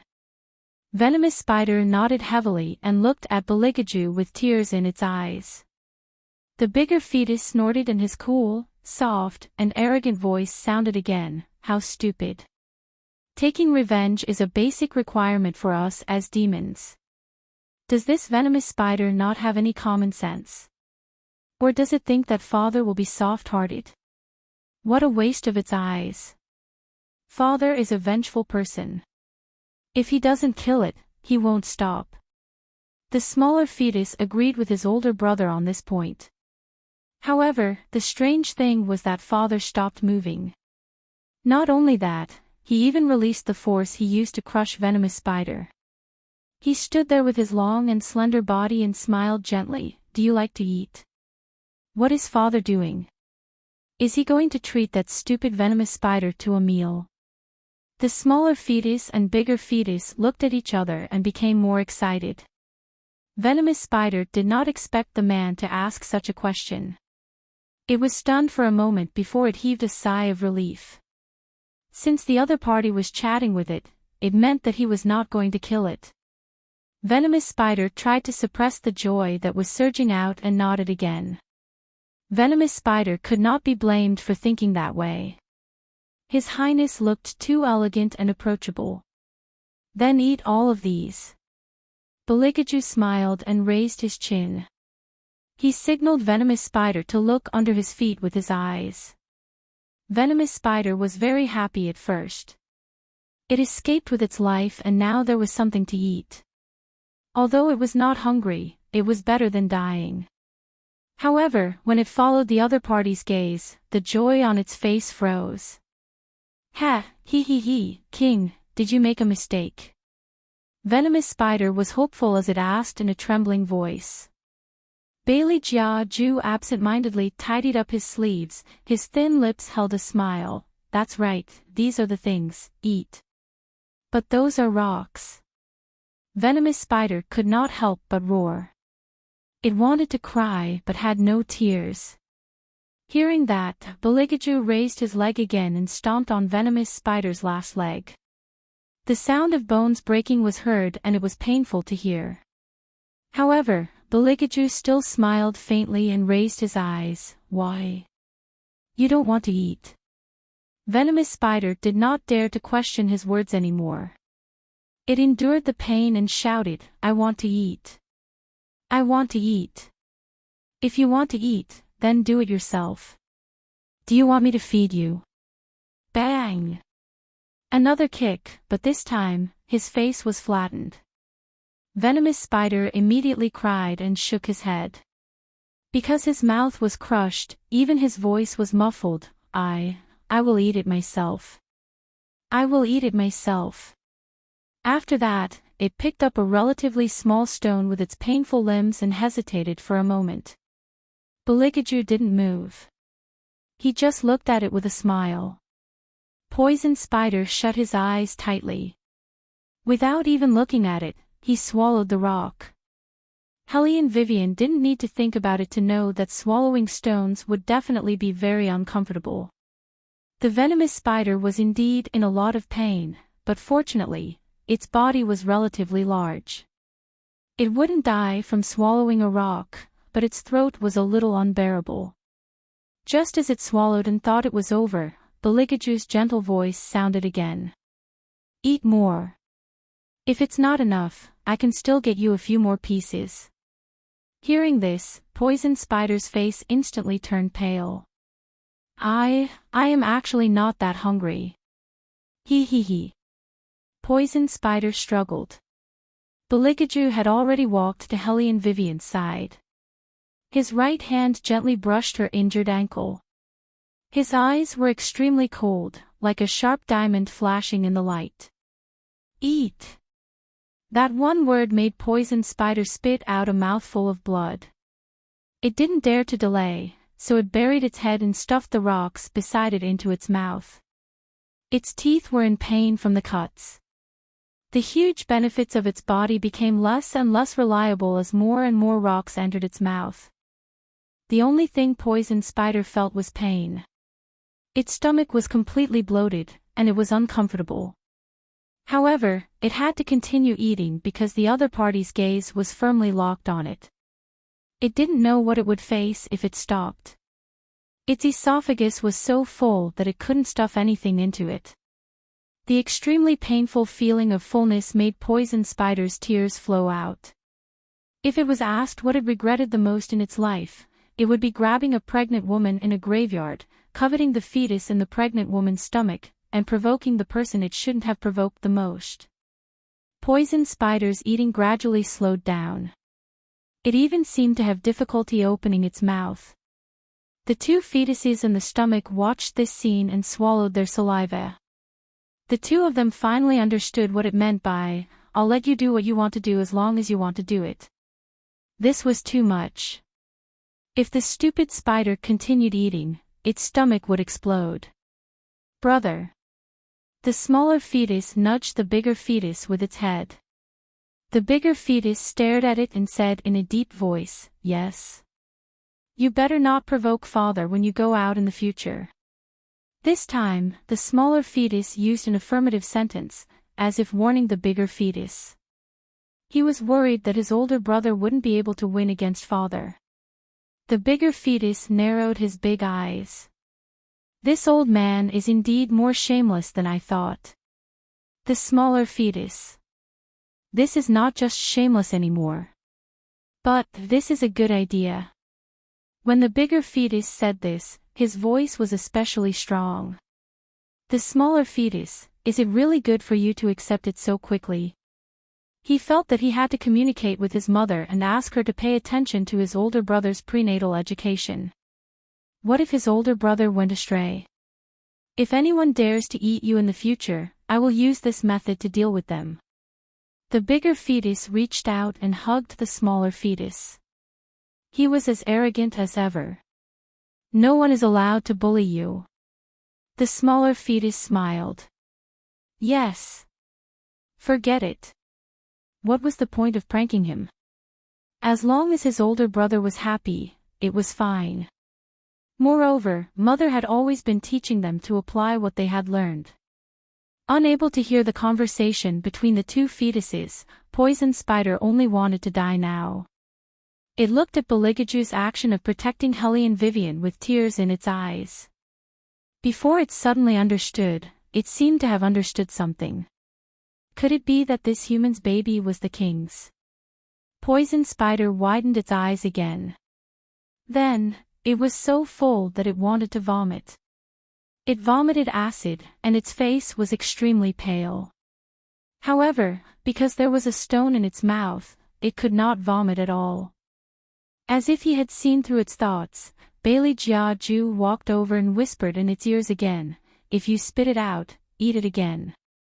Poison Spider's mouth was crooked. It endured the pain and swallowed down. It was this last piece that caused blood to bubble up in its throat. It was only one step away from death. Beligaju looked at it and smiled in satisfaction. Then, he slowly lowered his voice, and it was bone-chilling. Didn't you say that you were only thinking about it? Then I will tell you now. You can't even think about my prey. You're tuning into the LoveLore Library YouTube channel.